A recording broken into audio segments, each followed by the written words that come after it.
So hey guys, I am Kaushal, welcome listening in other way. And आज की video है हमारे हिस्ट्री एंड सिविक्स मतलब सिविक्स के क्लास 10th आईसीएसई के चैप्टर 1 द यूनियन पार्लियामेंट पे। एंड ये वीडियो मैंने यार 1-1.5 महीने पहले बनाई थी। मतलब अभी तुम देख लो, इतनी सर्दी नहीं है, मतलब गर्मी है, उसमें सर्दी है।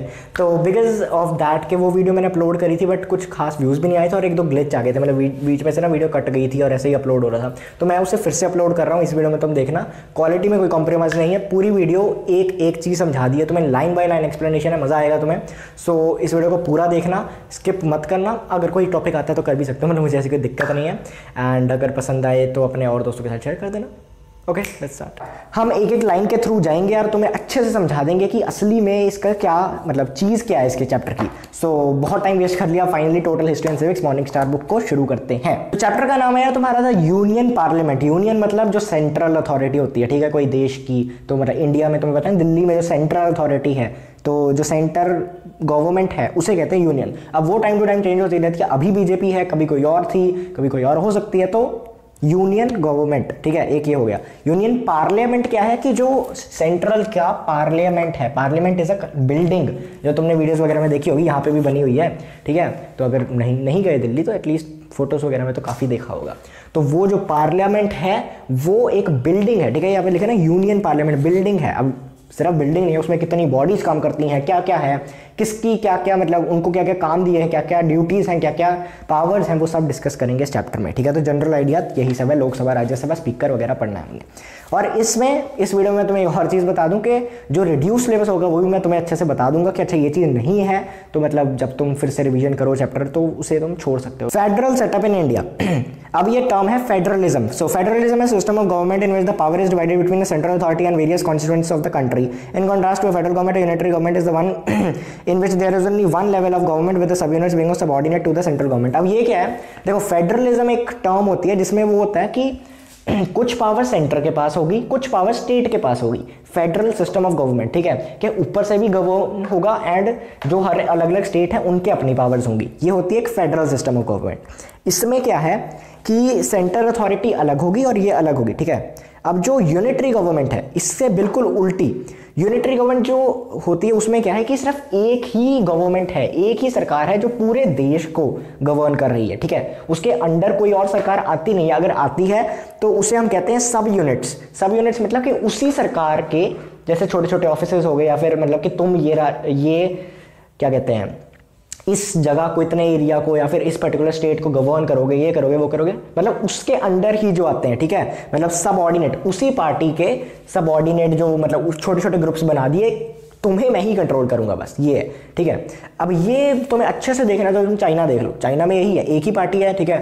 मतलब वो कम्युनिस्ट है, सोशलिस्ट, चलो वो सब छोड़ो, बट मेन चीज हमें क्या कहता है कि वो फेडरलिस्ट नहीं है, फेडरलिज्म नहीं है चाइना में। उसमें क्या है, एक ही पार्टी है, यूनिटरी गवर्नमेंट है वहां पर। ऑलराइट, तो in a federal setup system of government, all the administrative powers are divided between the central and the state government, and both are supreme within their respective spheres according to the constitution. अब federal system of government में क्या होता है कि इनके भी अपने अपने राइट्स हैं। मतलब जो स्टेट, ये सेंट्रल है, ठीक है, जो बाकी स्टेट्स हैं इनके अपने अपने राइट्स हैं। तो सेंट्रल और स्टेट, इनके अलग अलग राइट्स होते हैं। इनके वो दखल अंदाजी नहीं कर सकते और इनके राइट्स में वो नहीं कर सकते। अगर इन्होंने लॉ बनाया जो कि इनकी पावर में आता है तो वो बना सकते हैं। जो स्टेट्स वालों ने लॉ बनाया उनकी पावर में आता है तो वो बना सकते हैं। कोई दखल अंदाजी नहीं करता। एक प्रॉपर फेडरल सेटअप में इंडिया एक प्रॉपर फेडरल स्टेट नहीं है, ना ही इंडिया एक यूनिटरी कंट्री है, ठीक है। यूनिटरी गवर्नमेंट वाली कंट्री नहीं है इंडिया। क्या है हम आगे पढ़ेंगे, पूरा चैप्टर, पूरा पेज ही अगला तुम्हारा उसी पे आधारित है, ठीक है। सो या the state governments are neither the agents of the central government and neither the agents of the central government nor do they draw attention authority from it. तो ऐसा जो स्टेट गवर्नमेंट, जो फेडरल में क्या होता है कि जो स्टेट गवर्नमेंट है ना तो वो उनकी एजेंट है, ठीक है, उनकी एजेंट नहीं, वो खुद वर्क कर रही है, और ना ही वो हर चीज़ में उनसे पूछेगी कि आप अगर कहोगे तो ही हम करेंगे। अपनी स्टेट में लागू करना है वो कर सकते हैं, ठीक है। तो ये होता है पूरा फेडरल सिस्टम। अब यहाँ पे आता है तुम्हारा कि on the other hand both the central and the state government draw the authority from the same constitution. India में ये चीज़ होती है। अब चाहे तुम स्टेट का ले लो, चाहे तुम सेंट्रल का ले लो, कॉन्स्टिट्यूशन तो एक है ना, ठीक है। जो मतलब अगर इंडिया की भी एग्जांपल ले तो कॉन्स्टिट्यूशन तो पूरे देश का एक ही है। हाँ, पहले जम्मू कश्मीर का अलग था, वो एंड में चैप्टर के है, वो थोड़ा बहुत समझा दूंगा, बट मेनली अगर देखा जाए तो एक ही चल रहा है। सो अब क्या चीज़ हो रही है यार कि जो तुम्हारा ये कॉन्स्टिट्यूशन है, ठीक है, ये संविधान की बुक है, कॉन्स्टिट्यूशन, इसमें इन्होंने दिया हुआ है कि अच्छा इंडिया फेडरल नहीं है, मतलब इन्होंने फेडरल ऐसा टर्म ऐसा सच कहीं नहीं लिखी है, कॉन्स्टिट्यूशन में कहीं नहीं लिखा है कि इंडिया एक फेडरल कंट्री है, ठीक है। वैसे इंडिया को अगर देखा जाए कि इसमें मतलब सेंट्रल गवर्नमेंट भी है, ठीक है, फिर स्टेट गवर्नमेंट भी है, मतलब और उसके नीचे थोड़ा लोकल सेल्फ गवर्नमेंट, वो इतनी इंपॉर्टेंट नहीं है। हम पार्लियामेंट की अगर बात करें तो मेन यही है। तो पर फिर भी फेडरल टर्म का यूज़ कहीं नहीं किया हुआ कॉन्स्टिट्यूशन में, ठीक है। यहाँ पे लिखा होगा, हाँ, तो ऑल्दो द टर्म फेडरलिज्म है nowhere been used in the constitution. तो अब कॉन्स्टिट्यूशन ऑफ इंडिया है ना, ये 2 टियर सिस्टम है, जैसे मैंने कहा यूनियन गवर्नमेंट जो सेंट्रल है और जो स्टेट गवर्नमेंट है। अब लेटर थर्ड फेडरलिज्म, वही म्यूनिसिपैलिटीज और पंचायत जो बाद में आया था, जब 72nd अमेंडमेंट एक्ट आया था, वो 1992 में 3 में इम्प्लीमेंट हुआ। अगर तुमने 9th का पढ़ा हो, अच्छे से याद हो तुम्हें, तो फिर तुम्हें पता होगा। मुझे तो इसलिए याद है क्योंकि मैंने कल ही इस पर वीडियो बनाई है, तो या अब यहाँ पे क्या आता है, इंडिया में ना जो पावर डिवाइडेड है सेंट्रल और गवर्नमेंट में है, पर सेंट्रल गवर्नमेंट फिर भी कुछ ज़्यादा पावरफुल है as compare to state government, as compare to state government. अब ऐसा क्यों है ये तुम्हें चैप्टर में पता लग जाएगा धीरे धीरे, बट मेन बात यह है कि बिकॉज ऑफ दिस कि सेंट्रल गवर्नमेंट के पास कंट्रोल देश का ज़्यादा है as compare to the state government, इसलिए हम इसको पूरी तरह फेडरल नहीं बोलते, एंड इसे हम बोलते हैं यूनिटरी बायस्ड। यूनिटरी बायस्ड, ये क्या लिख दिया मैंने, उप्स, बायस्ड। अब इसका क्या मतलब है, इसको तुम अगर सिंपल समझ लो, अगर तुम केमिस्ट्री आईसीएसई केमिस्ट्री है ना, तुमने पोलर नॉन पोलर पढ़ा होगा, तो उसमें वही है ना कि जिस तरफ थोड़ा झुक जाता है, मतलब वैसे तो चार्ज दोनों में इक्वल है, जैसे अगर तुमने कोई कंपाउंड बनाया, बट स्टिल थोड़ा नेगेटिव चार्ज है, थोड़ा पॉजिटिव चार्ज एक की तरफ अट्रैक्ट होता है, एक पर्टिकुलर आयन की तरफ या समथिंग, ठीक है। तो वही चीज़ इसमें है। वैसे तो कहने को तो हम फेडरल हैं बिकॉज 2 हैं, बट थोड़ा सा झुकाव हमारा यूनिटरी बायस्ड भी है, मतलब यूनिटरी भी है हम, क्यों, क्योंकि सेंटर के पास थोड़ी सी ज्यादा अथॉरिटी है। India is a large country with 28 state and 8 union territories. भैया ये कहाँ से आ गया, वैसे तो मुझे भैया तो नहीं बोलोगे, आगे करें थोड़ा। So India is a large country with 28 states. अब 28 स्टेट्स हैं और 8 यूनियन टेरिटरीज हैं। अब तुम कहोगे ये क्यों भैया, 29 ही होती थी। 29 होती थी जब तक J&K, जब तक जम्मू एंड कश्मीर तुम्हारी एक स्टेट होती थी। देखो मैं तुम्हें अब पूरी हिस्ट्री बताने बैठ गया फिर तो काफ़ी लंबी वीडियो हो जाएगी, ऑलरेडी काफ़ी लंबी है मुझे चैप्टर के हिसाब से बट तुम्हें थोड़ा बहुत बताना हो कि पहले जम्मू एंड कश्मीर ने मना कर दिया था यार कि हम इंडिया का हिस्सा नहीं होंगे, ठीक है। जब आज़ादी मिली थी, हम ना पाकिस्तान का हिस्सा होंगे ना इंडिया का हिस्सा होंगे, हम अलग रहना चाहेंगे। मतलब मुझे एग्जैक्ट नाम याद नहीं, बट कोई राजा हरी सिंह आई थिंक कोई ऐसा रूलर था जम्मू एंड कश्मीर के, उन्होंने मना कर दिया था कि हम नहीं होंगे, ठीक है, किसी भी कंट्री का डोमिनियन का हिस्सा नहीं होंगे। फिर उन्होंने कहा कि चलो ठीक है, पर लेकिन एक दो महीने में क्या हुआ कि पाकिस्तान वालों के मतलब किसी ग्रुप ने ना अटैक कर दिया, ठीक है, किसी टेररिस्ट ग्रुप ने अटैक कर दिया जम्मू एंड कश्मीर पे, जो कि बैक्ड था भाई पाकिस्तान गवर्नमेंट। तो पाकिस्तान गवर्नमेंट ने ही फंड वगैरह किया था, तो उनको पता लग गया यार कि मतलब पाकिस्तान ऐसे अकेले रह के तो फ़ायदा नहीं है, हमारे पास इतना रिसोर्सेज ही नहीं है अभी, और पाकिस्तान के साथ तो हम जा नहीं सकते, उन्होंने तो वैसे ही इतना काम कर देना, इंडिया के साथ चलते। फिर वो मानने थे कि हाँ हम इंडिया के साथ आएंगे, लेकिन शर्त ये है कि हम सारे मतलब ऐसा, ये देखो ये हमने नहीं किया था, अगर हम होते अजीत डोभाल वगैरह में कोशिश करते ना, अगर तुमने सुना अजीत डोभाल जी का नाम, उन्होंने मतलब इंडिया ना ऐसे सारे अलग अलग देशों में या फिर छोटे छोटे प्रोविंसेस में बिखर जाना था। उन्होंने एक एक राज्यों में जाके उनके राजाओं को मना के, या नहीं मानते तो पूरी जनता को मना के राजा के खिलाफ करके इंडिया में जोड़ा था। मतलब हैदराबाद में ये होना था, और जो सिक्किम है उसमें ऐसा होना था। मैं पूरी कहानियाँ तो नहीं बता सकता, but he is a great man. So ठीक है, मतलब जो जो काम किए हुए हैं अजीत डोभाल जी ने। अब जम्मू एंड कश्मीर में ये तब की बात है जब माउंट बैटन प्लान वगैरह सब चल रहा था, तो तब ये सब हुआ था, ठीक है। तब इंडिया के कंट्रोल में पूरा था नहीं, तो J&K ने क्या किया, सरेंडर किया कि हम इंडिया में आ जाएंगे, but partially in the sense के तुम्हारा जो यार कम्युनिकेशन का होगा, जो डिफेंस का होगा, और जो एक्सटर्नल अफेयर्स का होगा, ये 3 चीज़ें सेंटर हमारे कंट्रोल करेगी, बाकी चीज़ें हम खुद करेंगे। तो इंडिया वाले भी मान गए थे, इसलिए इनको एक special J&K was a special state बोला जाता था, क्योंकि अलग अलग पावर्स मिलती थी इसको।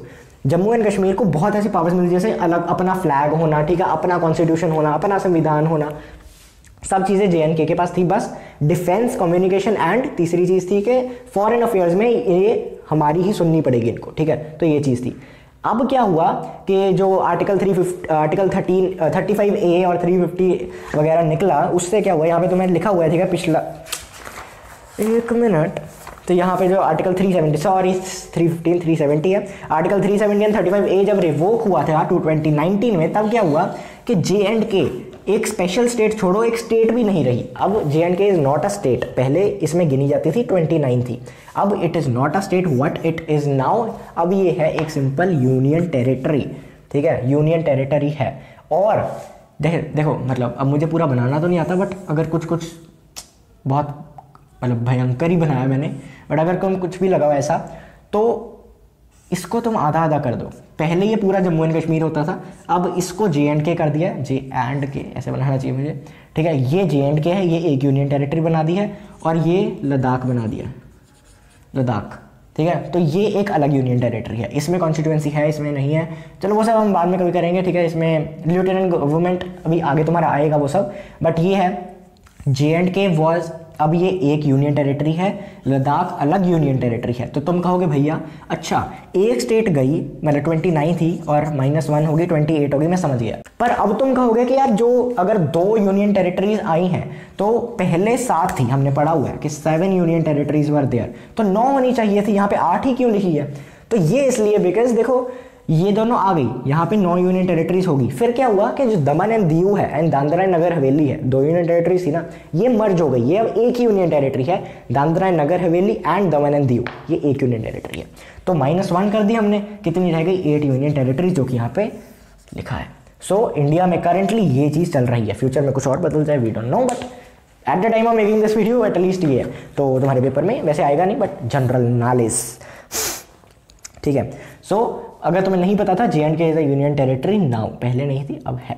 सो अब इनका इंडिया के साथ बहुत मतलब डायरेक्ट कनेक्शन बन गया, वही फ्लैग वही सेम हर चीज़, पहले अलग अलग फ्लैग्स वगैरह थे, अलग कॉन्स्टिट्यूशन था, अब सब कुछ सेम हो गया है।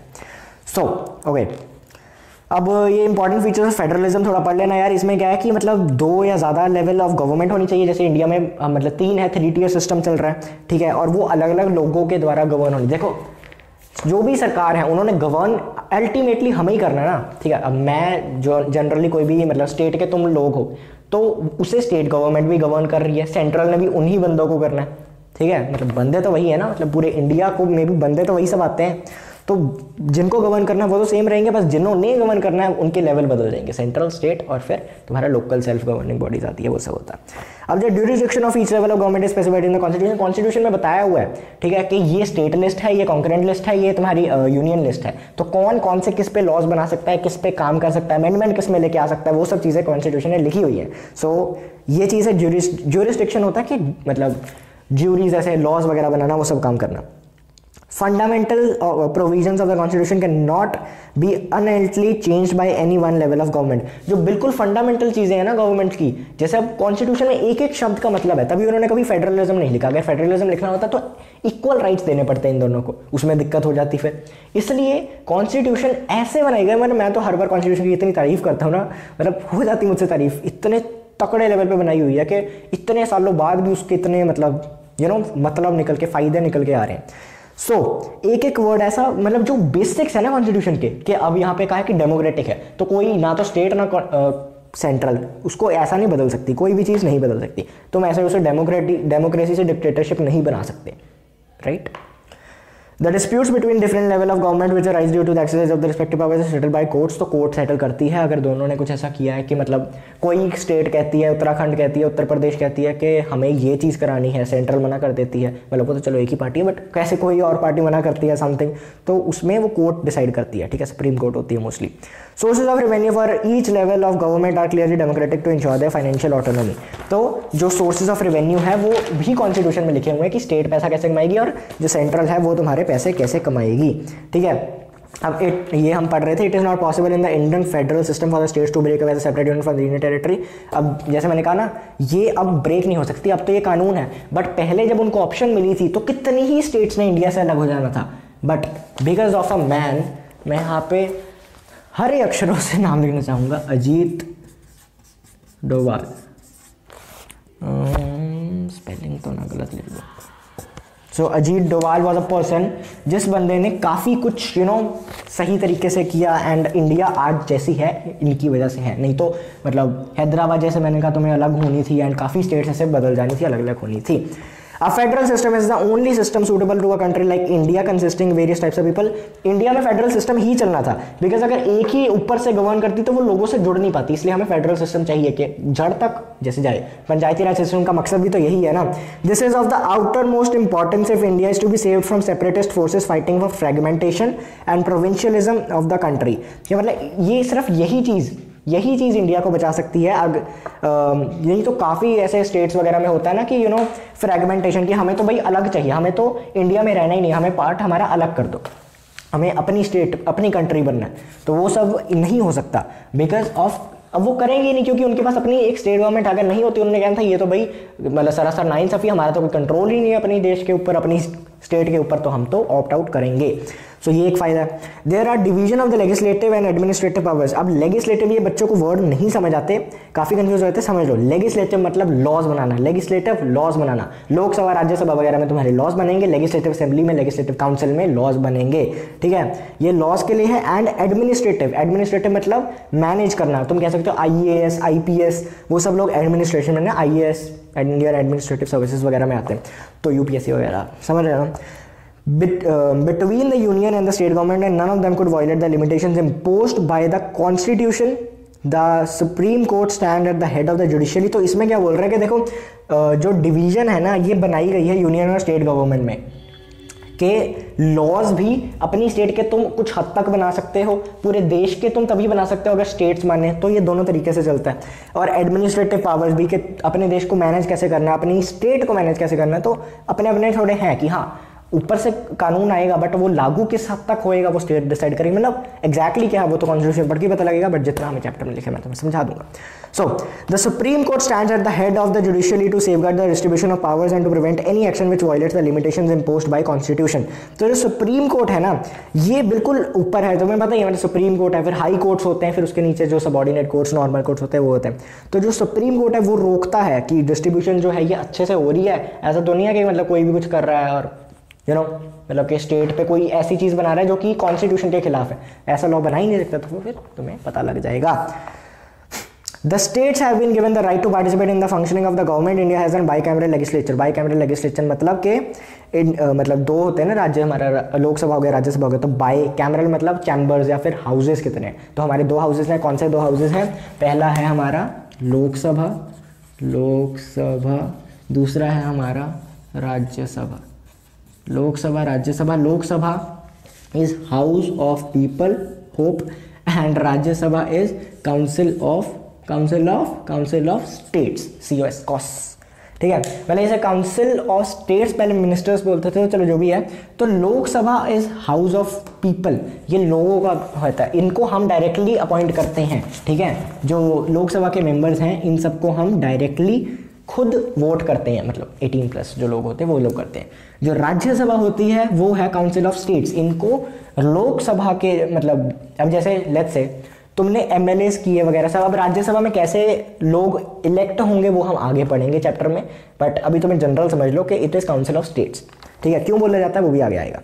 Okay, The state have with the random functioning of the government. India has a bicameral legislature, Lok Sabha and Rajya Sabha. The Rajya Sabha mainly comprises representatives of those states. No system of federalism can be successful unless both the union and the state have adequate financial resources to enable them to discharge their duties. तो कोई भी federalism तब तक successful नहीं हो सकती जब तक उनके पास उतने पैसे ही ना हो। लेट्स से सेंट्रल के पास ही सारा पैसा जा रहा है, स्टेट के पास कोई पैसा ही नहीं आ रहा, या फिर स्टेट के पास सारा पैसा जा रहा है, सेंटर के पास नहीं आ रहा, तो दोनों काम ही नहीं कर पाएंगे ना कोई एक चीज़।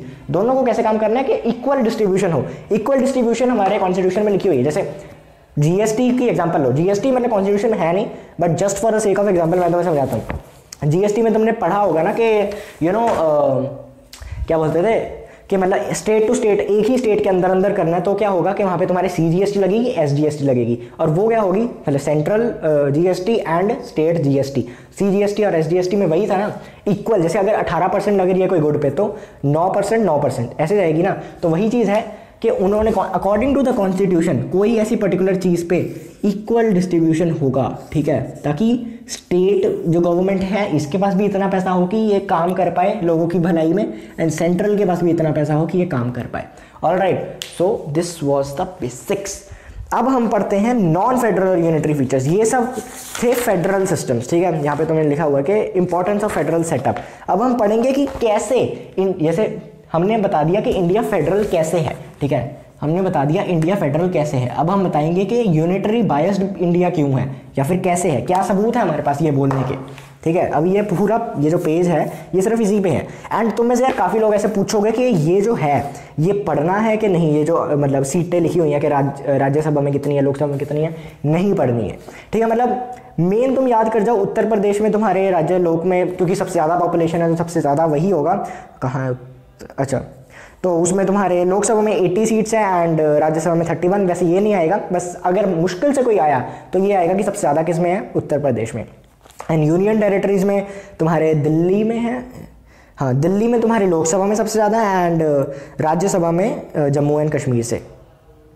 सो या मतलब यही चीज़ है तुम्हारे, तो जनरल चीज़ है, तुम्हें पता लग ही जाएगा। वैसा कोई इतना इंपॉर्टेंट क्वेश्चन नहीं है कि तुम्हारे एमसीक्यू में आएगा, नहीं आएगा most probably. The Constitution of India has a certain non-federal unitary features which has led the critics to say that it is not merely a federal in form but an unitary in spirit. Some of the important unitary features of the Constitution as under. तो ये हमने समझ लिया। अब हम समझते हैं unitary कैसे है। पहला है स्ट्रॉन्ग सेंटर, कि जो सेंटर है ना ये वो काफ़ी स्ट्रॉन्ग है, वो काफ़ी हद तक लॉज वगैरह बना सकता है, जो कि मतलब ऑब्वियसली स्टेट चीज़ें नहीं कर सकती, वो कर सकता है। The Constitution of India provides for a strong center, a feature of unitary government. The 7th schedule of the Constitution of India defines and specifies the allocation of powers and functions between the union and state. Allocation of powers मतलब कि किसको कौन सी power देनी है, ठीक है, मतलब किसको कौन सी पावर अलॉट करनी है। तुम्हें ये पावर मिलती है, तुम्हें ये पावर मिलती है लॉ बनाने की, तुम इस पे लॉ बनाओ, उस पे लॉ बनाओ। तो 3 लिस्ट है, जैसे मैंने कहा, पहली है यूनियन लिस्ट के, पहली है तुम्हारी यार यूनियन लिस्ट, दूसरी है स्टेट लिस्ट और तीसरी है concurrent list. Union list, state list and concurrent list. अब ये तीनों क्या बोलती हैं, जो यूनियन लिस्ट है उसके उसमें जो पावर्स लिखी हुई हैं वो बना सकती है सेंट्रल, ठीक है, मतलब उस पर जो जो चीज़ें लिखी हैं उन पे लॉज कौन बना सकती है, सेंट्रल। जो स्टेट लिस्ट में है वो सब स्टेट बना सकती है, जो कॉन्करेंट लिस्ट में है वो दोनों मिलके मिल बांट के हम साथ साथ हैं बना सकती है। Alright, so the union government has exclusive power to legislate matters on the relating to the union list, whereas on the state government has exclusive power on the legislative on matters in the state list. In the concurrent list, both the central and the state government have power to legislate, but the central government enjoys a overriding position. But still, अगर जो concurrent list है इसमें इन दोनों के बीच में थोड़ा विचार विमर्श, क्या बोलते हैं जो भी बोलते हैं वो हो, ठीक है, मतलब दोनों में आपको टक्कर हो या कुछ, तो सेंट्रल के पास ज़्यादा अथॉरिटी होती है कंपेरेटिवली, उनके पास थोड़ा ज़्यादा ऐसा होता है कि हाँ हम फिर भी लागू करेंगे, ठीक है, मतलब हर केस में नहीं बट काफ़ी केसेस में ऐसा होता है। सो अब दूसरा है point, a single citizen for the union of states. जैसे मैंने कहा ये चैप्टर समझ लो, ठीक है, अगर तुम्हें हिंदी में समझ आ गया, क्वेश्चन को ना एक बार हिंदी में पढ़ के देख लेना, मतलब इंग्लिश में पढ़ के फिर हिंदी में ऐसे दिमाग में करके कि यार हाँ हिंदी में ऐसा ऐसा बनेगा, तो इसका लॉजिक क्या हुआ है। चैप्टर सुना था, अगर चाहे तुम ये वीडियो एग्जाम से पहले एक बार फिर देख लेना, मतलब अगर एग्जाम से पहले देख रहे हो फिर तो टाइम नहीं है, या फिर चैप्टर एक बार पढ़ लेना ये वीडियो देखने के बाद, तुम्हें फिर लॉजिक समझने में आने लग जाएगा। दूसरा क्या पॉइंट है, a single constitution for union and state. अब देखो कॉन्स्टिट्यूशन जो संविधान है वो एक ही है ना, the state in India have not been given any right to make their own constitution. जो सेंट्रल का कॉन्स्टिट्यूशन है वही हर स्टेट को फॉलो करना पड़ता है, तो इससे भी हम कह सकते हैं कि यूनिटरी बायस्ड है थोड़ी सी, ठीक है। Flexibility of the constitution, the constitution of India is rather flexible in other federations, other federations मतलब अदर कंट्रीज जिनमें फेडरल गवर्नमेंट हो, ठीक है, हमारी भी काइंड ऑफ वही है। So amendments to the constitution are made only with the consent and approval of the units in India. Parliament can amend most of the provisions of the constitution single handedly either by simple majority और bye 2/3 of majority. तो बाकी जो federal states हैं, बाकी जो federal countries हैं, उनमें क्या होता है कि अगर तुमने संविधान में कुछ चेंज करना है, अमेंडमेंट चेंज, ठीक है, चेंजेस होते रहते हैं, लॉज उसमें डालोगे कुछ ना कुछ तो चेंज होगा ना, बहुत बड़े लेवल पे नहीं कर सकते, जैसे मैंने कहा डेमोक्रेसी और डिक्टेटरशिप उसमें नहीं कर सकते, बट हाँ कुछ कुछ चेंजेस जो इंपॉर्टेंट है वो सब हो सकते हैं। तो कॉन्स्टिट्यूशन में जो चेंजेस हैं, बाकी कोई कंट्री होती फेडरल तो उसको सेंटर को हर एक स्टेट से पूछना पड़ना था, अगर हर मानती है स्टेट तो ही वो होता, लेकिन इंडिया में सिर्फ एक मेजॉरिटी जो लोकसभा राज्यसभा में हो तो वो हो जाएगा, बिल पास हो जाएगा and it will amend the constitution. इससे हम कह सकते हैं it is somewhat unitary biased हमारी जो कॉन्स्टिट्यूशन है। सिंगल सिटीजनशिप, अब इंडिया में एक सिंगल सिटीजनशिप होती है, सिर्फ सेंट्रल की होगी, तो सॉरी तुम भारतीय नागरिक हो, तुम कोई मतलब पंजाब के या फिर कोई भी मतलब जम्मू एंड कश्मीर के वगैरह के नागरिक नहीं हो। पहले थी, जैसे मैंने कहा ना JNK की पहले एक सिटीजनशिप थी, अगर तुम जम्मू कश्मीर में रहते हो तो तुम्हें इंडिया की सिटीजनशिप भी लेनी पड़ती और जम्मू एंड कश्मीर की भी सिटीजनशिप लेनी पड़ती। सो अब वो चीज़ हट गई है, थोड़ा आसान हो गया तुम्हारे लिए समझना कि सिर्फ एक ही सिटीजनशिप है पूरे इंडिया में। Inequality of representation in Rajya Sabha, तो राज्यसभा में ऐसा नहीं है कि यार हर स्टेट को 2-2 बंदे भेजने की मतलब इजाज़त है या फिर 3-3 या कुछ भी, ऐसा नहीं है। जितनी पॉपुलेशन होगी उसके हिसाब से तुम्हारा रिप्रेजेंटेशन मिलेगी, ठीक है। कि जैसे सबसे ज़्यादा पॉपुलेशन किस में है, उसमें सबसे ज़्यादा बंदे आएंगे, जैसे कि मैंने क्या कहा था, उत्तर प्रदेश में। This mean the state with large population and more representative in comparison to state with smaller population. Further Rajya Sabha में 12 बंदे और होते हैं, ठीक है। जो 238 स्टेट से आ गया और 12 बंदे प्रेसिडेंट इलेक्ट करेगा, तो वो कहेगा कि जो जो बंदे मतलब कोई ना कोई पर्टिकुलर चीज़ में अच्छे हैं, art, literature, science, social services वगैरह में, तो उनको, जैसे सचिन तेंदुलकर भी हिस्सा थे। So this is a clear departure from the federal principle, ठीक है। अब ये भी बोल रहा है प्रेसिडेंट के पास पावर है, जैसे 238 तो चलो स्टेट से आगे, पर प्रेसिडेंट के पास पावर है, 12 बंदे वो कल्ला इलेक्ट कर सकता है सोच के कि हाँ मैं ये करना चाहूँगा, तो वो भी सेंट्रल में आता है, तो थोड़ी सी और यूनिटरी बायस्ड है, ठीक है। आखिरी है एग्जिस्टेंस ऑफ यूनियन टेरिटरीज। अब कई लोग इससे आर्ग्यू करते हैं कि जम्मू कश्मीर को यूनियन टेरिटरी बनाने से सेंट्रल गवर्नमेंट का बहुत फायदा हो रहा है और नहीं करना चाहिए था ये काइंड ऑफ। क्यों बोल रहे हैं, लेट मी एक्सप्लेन। मैं देखो किसी की साइड में नहीं हूँ, ना ही मैं मतलब फेवर में हूँ, ना ही मैं अगेंस्ट में हूँ, I am just telling you the facts. तो अब यहाँ पे क्या है कि यूनियन टेरिटरी में हाँ कुछ हद तक होता है कि यूनियन टेरिटरी के पास अपनी ना इतनी यार पावर्स नहीं होती कि हम अपने जो स्टेट तो है नहीं, मतलब जो टेरिटरी है, जैसे ये टेरिटरी थी, इसके अंडर क्या क्या डेवलपमेंट कर सकते हैं, क्या क्या चीज़ें कर सकते हैं, उनके पास बहुत कम पावर्स होती है, ठीक है। मोस्ट पावर इनको कंट्रोल कौन करती है, सेंट्रल गवर्नमेंट करती है। जैसे अभी तुमने सुना होगा कि दिल्ली बहुत कोशिश कर रही है, अरविंद केजरीवाल मतलब आपकी सरकार, कि दिल्ली को यूनियन टेरिटरी से हटके एक स्टेट बना दिया जाए, चाहे छोटी हो पर स्टेट तो हो, अपने राइट्स तो मिले, बट नहीं मिलता है। तो दिल्ली पर अभी भी काफ़ी सेंट्रल का कंट्रोल है, तो लेट्स सी मतलब फ्यूचर में क्या होता है। बट ये ऐसा काफ़ी कोशिश की आम आदमी पार्टी ने to make Delhi a state not a union territory. So वही यूनियन टेरिटरीज इंडिया में है, यूनियन टेरिटरीज। अब देखो हर एक स्टेट के पास अपनी अपनी स्टेट है, सेंट्रल के पास स्टेट का भी कंट्रोल है और यूनियन टेरिटरी का तो पूरे तुम कह सकते हो मतलब 90% कंट्रोल सेंट्रल के पास ही होता है, ठीक है। So union territories mostly central ही, मतलब सेंट्रली जो उन्होंने कहा वही होगा, वही सब होता है। अब यूनियन पार्लियामेंट ये क्या है, the union legislature comprises of, अब कभी भी मैं तुम्हें एक फ्री एडवाइस देता हूँ, फ्री एडवाइस, वीडियो फ्री है। अगर तुम्हें जिंदगी में कभी भी ना समझ आए कि ये लेजिस्लेचर, पार्लियामेंट, अलग अलग चीज़ें क्या है, सिंपली तुमने काम करना है, कोई चैप्टर नहीं खोलना, कोई कुछ नहीं करना, सिंपल अपने जाना है तुमने कहाँ पे, यहाँ पे। ये क्या है, कंटेंट, या फिर तुम कह सकते हो इंडेक्स। इंडेक्स पे जाके सिविक्स वाले खोल के ना तुम पहला देखो, अच्छा लेजिस्लेचर के नीचे सिर्फ पार्लियामेंट है, एग्जीक्यूटिव के नीचे प्रेसिडेंट प्राइम मिनिस्टर है, जुडिशियरी के नीचे supreme court, high court, subordinate court है।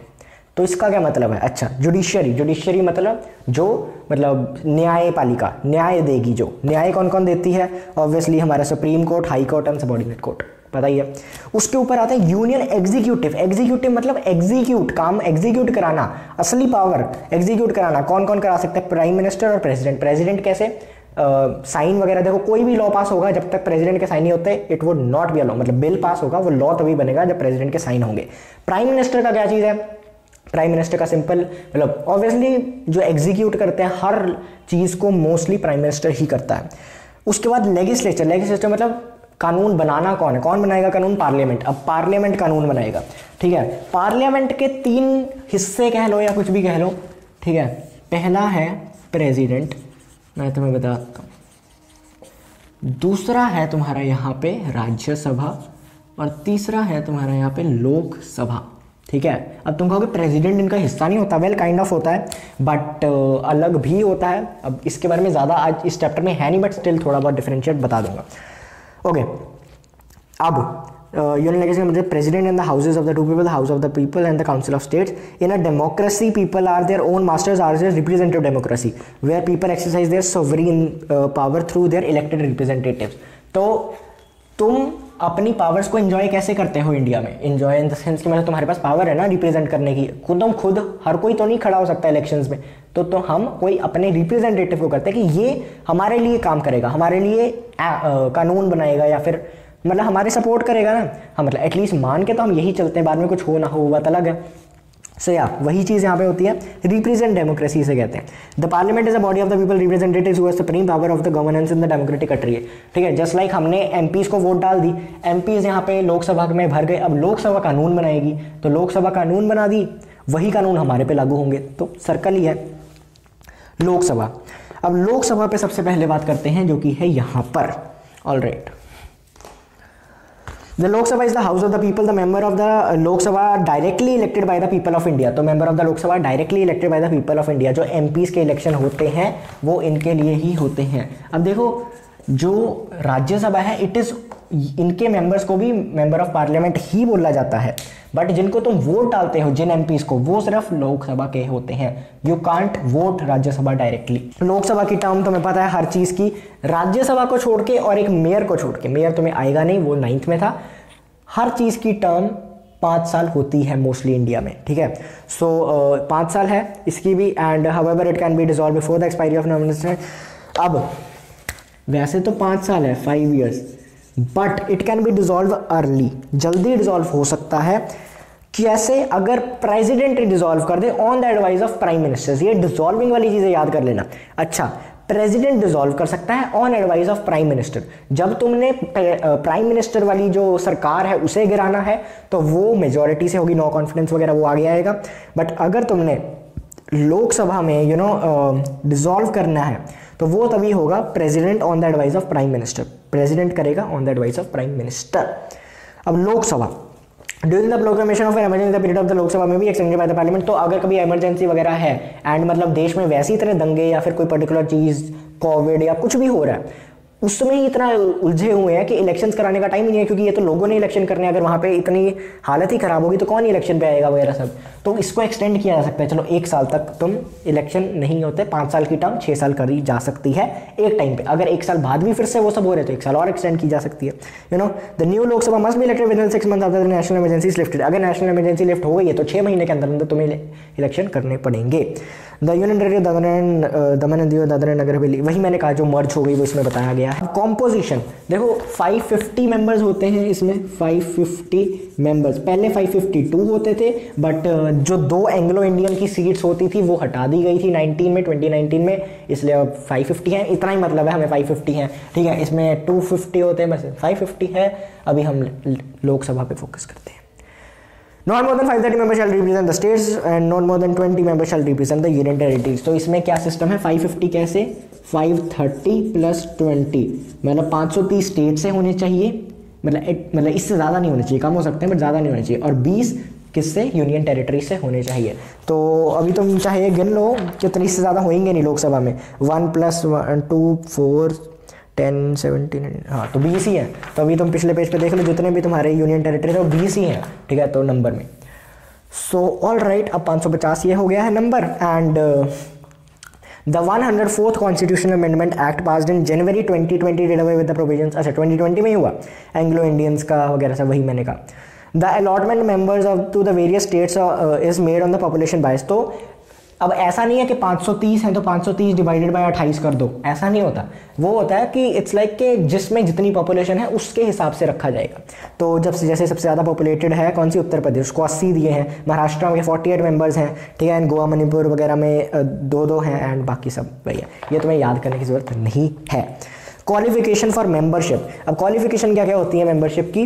पहली कंडीशन, मतलब ये तो तुम बचपन तो नहीं, मतलब एटलीस्ट 7th 8th से पढ़ते आ रहे हो। पहला इंडियन सिटीजन होना चाहिए, दूसरा 25 साल का होना चाहिए, तीसरा इलेक्टोरल रोल्स में नाम होना चाहिए कहीं ना कहीं। इलेक्टोरल रोल्स मतलब वोटर होना चाहिए। ठीक है, वोटर होना चाहिए, he must be a voter. Voter का मतलब समझते हो ना, कि मतलब एक तो है 18+ वोटर हो सकता है, कई बार नाम नहीं होता इलेक्टोरल कमीशन में। इंडिया के किसी कोने में you should be an voter. ठीक है, वोट जो डालते ना इलेक्शन कमीशन, तुमने 9th में पढ़ा था, उसमें सब था, नहीं याद तो कोई बात नहीं। सिंपल वो बंदा जो इंडियन सिटीजन हो, 25 साल का हो, इस पर कोई कर्जा ना हो, या फिर कर्जा हो तो उसने चुका दिया हो, दिमाग से सही हो, कोई दिक्कत ना हो ऐसी, एंड मैंने बोल दिया 25 साल से ऊपर, हाँ, और वो एक वोटर हो, रजिस्टर्ड वोटर हो, जैसे होता है ना वोटर कार्ड होता है बंदे का, वो हो उसका बस सिंपली। एंड कर्जे वाला भी हो गया। And he should not hold any office of profit. ठीक है। उसके ये मैं समझाता हूँ, उससे पहले होता है he should not be a proclaimed criminal. Proclaimed मतलब कि ऑफिशियली ऐसा क्रिमिनल नहीं होना चाहिए। हाँ, चार्जेस तो ऐसे नेताओं वगैरह पे काफ़ी लगते हैं, फिर भी वो गवर्न करते हैं, मतलब ऐसा कुछ ऑफिशियली क्रिमिनल नहीं होना चाहिए कि कोर्ट ने कह दिया कि इसने कोई गुनाह किया, मर्डर किया है, कोई भी गुनाह, मतलब क्रिमिनल कुछ भी हो सकता है। नहीं, अनसाउंड माइंड मतलब दिमाग से सही होना चाहिए। वैसे डिस्क्वालिफिकेशन वही बिल्कुल उल्टी चीज़ें कर दो। अब पहला ही है if you hold any office of profit. Office of profit मतलब तुम्हारा पता नहीं, बट लिटरली मुझे इस चीज़ ने इतना परेशान किया ना, मुझे समझ नहीं आता था कि ऑफिस ऑफ प्रॉफिट का असल में मतलब क्या है, किस चीज़ का ऑफिस, क्या लिखा मैंने ये, ऑफिस ऑफ प्रॉफिट। अब इससे मेरा मतलब क्या है, office of profit, office of profit, ठीक है, नहीं समझ आता। अब ये क्यों नहीं समझ आता, क्योंकि ये कॉन्स्टिट्यूशन में लिटरली कहीं डिफाइंड ही नहीं है कि इसका मतलब क्या है, लिटरली नहीं डिफाइंड, ठीक है। मतलब जो असली कॉन्स्टिट्यूशन जो स्टार्टिंग की थी उसमें नहीं है कि ऑफिस ऑफ प्रॉफिट क्या है, किस बेसिस पे उसको तुम निकालोगे अगर तुम्हें पता ही नहीं ऑफिस ऑफ प्रॉफिट क्या है, कि he should not hold any office of profit under the government, ठीक है। बट इसको हम एक डेफिनेशन के हिसाब से नहीं समझ सकते, बट एग्जांपल के तौर पे थोड़ा बहुत समझ सकते हैं। अब ये एक मतलब आर्टिकल 102.191 से रिलेटेड है। इसमें क्या होता है कि एक लाइन समझो, executive is responsible to the legislature, executive is responsible to the legislature, executive is responsible to the legislature. Legislature मतलब लॉ बनाने वाली बॉडीज, लॉ बनाने वाली बॉडीज मतलब लोकसभा वगैरह, एंड जो ये एग्जीक्यूटिव मतलब जो सरकार, गवर्नमेंट जो पावर में है, पावर गवर्नमेंट इन पावर या कुछ भी, ठीक है। तो ये होता है, ठीक है, executive is responsible to the legislature. तो जो लॉज बना रही है और जो गवर्नमेंट पावर में है उसे जवाब, जो गवर्नमेंट पावर में है उसे जवाब देना पड़ेगा जो पार्लियामेंट है उसे, कोई भी चीज़ पे, ठीक है। तो वो अब ये कैसे होगा, अगर तुमने ये कराना है, ठीक है, लेट्स से अब हमें इतना पता है कि ये इंडियन पार्लियामेंट है, ठीक है, ये इंडियन पार्लियामेंट होगी, इसका एक हिस्सा है जो रूलिंग पार्टी है, या फिर हम कहें जो गवर्नमेंट पावर में है। यही चीज़ है ना, मतलब पार्लियामेंट में जिसकी मेजॉरिटी होती है वही गवर्नमेंट बनती है। मतलब ये जो पार्लियामेंट है, ये हम लिखते हैं पार्लियामेंट, इसका एक हिस्सा ही तो है ये गवर्नमेंट, ठीक है। सर्कल हटा दो और कंफ्यूजन होगी नहीं तो ये पार्लियामेंट है पूरा, और ये जो पावर में गवर्नमेंट है, अब ये इनको फंड्स देंगे, सब कुछ करेंगे, क्योंकि अल्टीमेटली करना तो इन्होंने नहीं है, तो इनको फंड्स वगैरह सब मिल रहे हैं। तो हाउ टू चेक कि ये कोई माल प्रैक्टिस नहीं करते, हाउ टू चेक के देयर इजंट एनीथिंग के मतलब यू नो कोई इनको रोक सके एटलीस्ट इधर से भी कि भाई गलत खर्चा मत करना तुम, ये वो पैसे तो देने पड़ेंगे इनको, बाकी चीज़ें तो इनको फंड्स वगैरह सब मिलेंगे ही, रूलिंग पार्टी है। बट कोई गलत जगह पे ना इन्वेस्ट करें या फिर कहीं ना करें, तो यहाँ से कोई रोकने वाला तो होना चाहिए ना, सेमी परमिएबल मेम्ब्रेन होना चाहिए ना यहाँ पे कि सिर्फ इंडियन जगह पे तुम खर्चा कर सकते हो। तो उसके लिए यहाँ से फॉर एग्जांपल मैंने कोई यहाँ से मतलब पार्लियामेंट के ही बंदे जो थे इनको यहाँ पे भेज दिया, यहाँ पे एक बॉडी बना दी जो चेक कर रही है इनको, ठीक है, कि सब कुछ सही हो रहा है, तो ये सब सही हो रहा है। अब ये चेक करने के लिए कि रूलिंग पार्टी कोई गलत काम नहीं कर रही, जो ये बंदे हैं जिनको मैंने ये जगह दी है, ठीक है, सिंपल समझो पार्लियामेंट के कुछ बंदे मैंने गवर्नमेंट के पीछे लगा दिए कि इनको चेक करो ये कोई गलत काम ना कर रहे हैं, ये अनबायस्ड होने चाहिए। अनबायस्ड इन द सेंस ये कोई ऐसा रुझाव नहीं होना चाहिए कि गवर्नमेंट रूलिंग पार्टी है इनसे डर नहीं सकते, इनको ऐसा भी नहीं होना चाहिए कि यार मतलब ये हमारा पैसे पूसे दे के कोई चीज़ ना कर दे। तो अब समझो अगर ये वाले बंदे हैं ये कोई ऐसी नौकरी कर रहे हैं, या नौकरी कर रहे हैं या फिर मतलब कोई जॉब या कुछ भी ऐसा है, नौकरी वगैरह कह सकते हो तुम, गवर्नमेंट सर्विस में कुछ है जिसमें जो रूलिंग पार्टी है यही इनको अपॉइंट करेगी, यही इनको प्रॉफिट देगी, यही इनको पगार देगी, यही इनको निकाल सकती है, तो डर बना रहेगा ना कि अगर इनके खिलाफ कुछ कह दिया तो दिक्कत हो जाएगी, तो वो नहीं कहेंगे, तो अनबायस नहीं हो पाएगा, जो पहला रूल है वही नहीं पूरा हो पाएगा।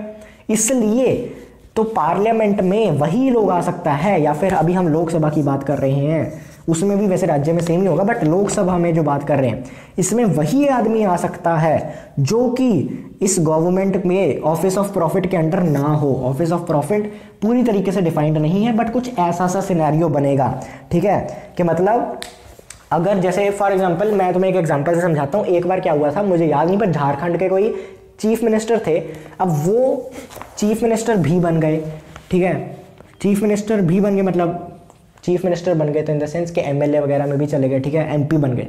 उसके बाद वो कोई पर्टिकुलर उनकी ऑर्गेनाइजेशन के, जो झारखंड की ऑर्गेनाइजेशन थी उसके भी मतलब काम में थे, तो वो दोनों जगह पे नहीं कर सकते थे, इसलिए उनको रिजाइन करना पड़ा जो एमपी बनने थे।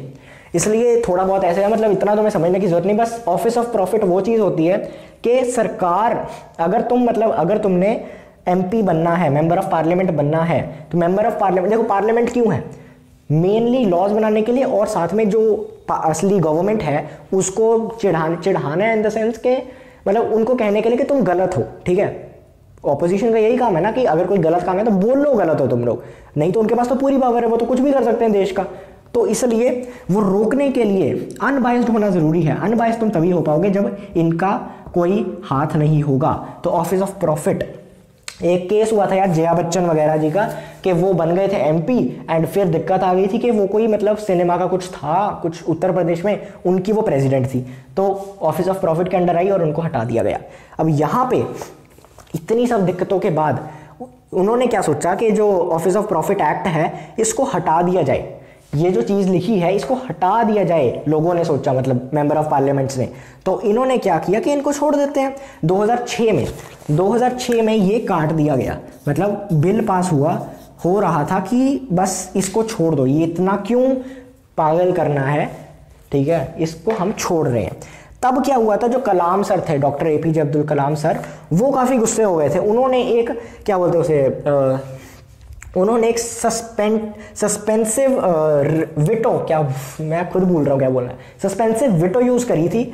उससे क्या हुआ कि ये थोड़ी देर, सस्पेंसिव विटो के मतलब थोड़ी देर के लिए रुक गया था, ठीक है, तो ये जो था, पर बाद में वापस हो गया। अब उन्होंने क्या किया है कि जो ऑफिस ऑफ प्रॉफिट है इसको डिफाइन करने के लिए कि एग्जैक्टली क्या है ऑफिस ऑफ प्रॉफिट के अंडर, मतलब ऑफिस ऑफ प्रॉफिट हमने कह दिया पर कौन सी नौकरियां हैं, तो वो एक्चुअली डिफाइन करने के लिए एक कमीशन बैठी हुई है। वो कब तक रिजल्ट लेके आती है, let's see. So I know तुम बोर हो गए, बट मेरा मन था यार, क्योंकि मुझे नहीं अभी तक समझ आया था, तो मैंने आज समझाया।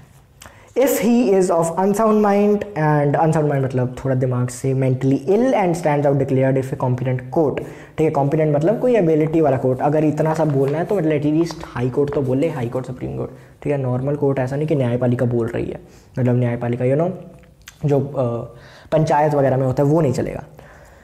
If he is an undischarged solvent, मतलब पैसे वगैरह वही कर्जे में है। If he is not a citizen of India, has a voluntary acquired citizenship of foreign state is और अंडर एक्नॉलेजमेंट, तो या तो इंडियन सिटीजन नहीं है तो हो ही नहीं पाएगा। अगर इंडियन सिटीजन है बट दूसरी कंट्री की कोई सिटीजनशिप भी अप्लाई कर दी है, मतलब एक्वायर कर ली है फॉरेन स्टेट की, या फिर कोई दूसरी कंट्री के पर्टिकुलर कोई बहुत तकड़े लीडर के साथ सपोर्ट में है, उनको बहुत सपोर्ट करता है, उनके प्रति बहुत लॉयल है, तो निकाला जा सकता है। तो अगर कोई ऐसा लॉ बनता है जिसके अंडर वो नहीं खरा उतरा तो वो भी निकाला जा सकता है। सो वही चीज़ होती है। If any question arises to whether the member of a parliament, member of either house of parliament has become a subject to any of the disqualification, the president decision according to the opinion election commission shall be final। अब कई बार doubt में होगा कि ये बंदा है कि नहीं है, ये है कि नहीं है, ठीक है, मतलब सस्पेंडेड डिस्क्वालीफाई करना चाहिए या नहीं। इसके यहाँ पे कौन जवाब देता है, हमारे प्रेसिडेंट साहब, प्रेसिडेंट, उनका फाइनल गो होता है, फाइनल बोलना कि हाँ अगर जो वो बोलेंगे वो हो जाएगा। इन ओपिनियन विद, मतलब in accordance with the opinion of the election commission. Election commission 9th में पढ़ चुके हो तुम लोग, देखो मैं तो खुद थक गया हूँ पर अभी चैप्टर बहुत बड़ा है। सो पेनल्टी भी इम्पोज की जा सकती है अगर उस बंदे को पता है कि वो डिस्क्वालीफाई हो सकता है, मतलब उसमें कोई ना कोई इन सब टर्म्स के अंडर वो नहीं खरा उतरा और फिर भी वो वहाँ पे मतलब अप्लाई करता है और जीत जाता है, एंड उसे पता है, फिर भी वो अपने आप को रिज़ाइन नहीं करता, उस पर बहुत पेनल्टी भी होती है। अब वेकेशन कब हो जाती है, या तो कोई किसी की डेथ हो जाए या फिर वो रिज़ाइन कर दे, ठीक है तो तब हो सकती है। अब यहाँ पे क्या लिखा है, if a member resigns his seat by writing to the speaker और to the chairman as the case may be. अब स्पीकर है स्पीकर है लोकसभा का, एंड चेयरमैन है जो राज्यसभा है, जो प्रिसाइड करेगा ना, मतलब सब एमपी थोड़ी आपस में बोलते रहेंगे, कोई वहाँ पे मेन बंदा तो होना चाहिए ना उनकी बात सुनने को वगैरह सब, तो वो है प्रेसिडेंट, ठीक है, वो हम प्रेसिडेंट नहीं स्पीकर। तो वो स्पीकर कौन होता है, वो आपस में ही एमपीज में से आता है, वो आगे आएगा। स्पीकर का काफ़ी कुछ है, काफ़ी बोरिंग है बट स्टिल है, तो हम पढ़ेंगे। चेयरमैन वही होता है, वाइस प्रेसिडेंट को माना जाता है, चेयरमैन बना दिया जाता है राज्यसभा जो होती है उसमें। अब if a member is without permission of the house, तो किस किस केसेस में अब तुम देखोगे कई बार ये 550 पूरी फील्ड नहीं होती, मतलब तुम किसी पॉइंट ऑफ टाइम पे गूगल करोगे तो वहां पे आएगा तुम्हारी करंट जो है वो 548 है, 542 है। ये ऐसा क्यों होता है, खाली क्यों हो जाती है?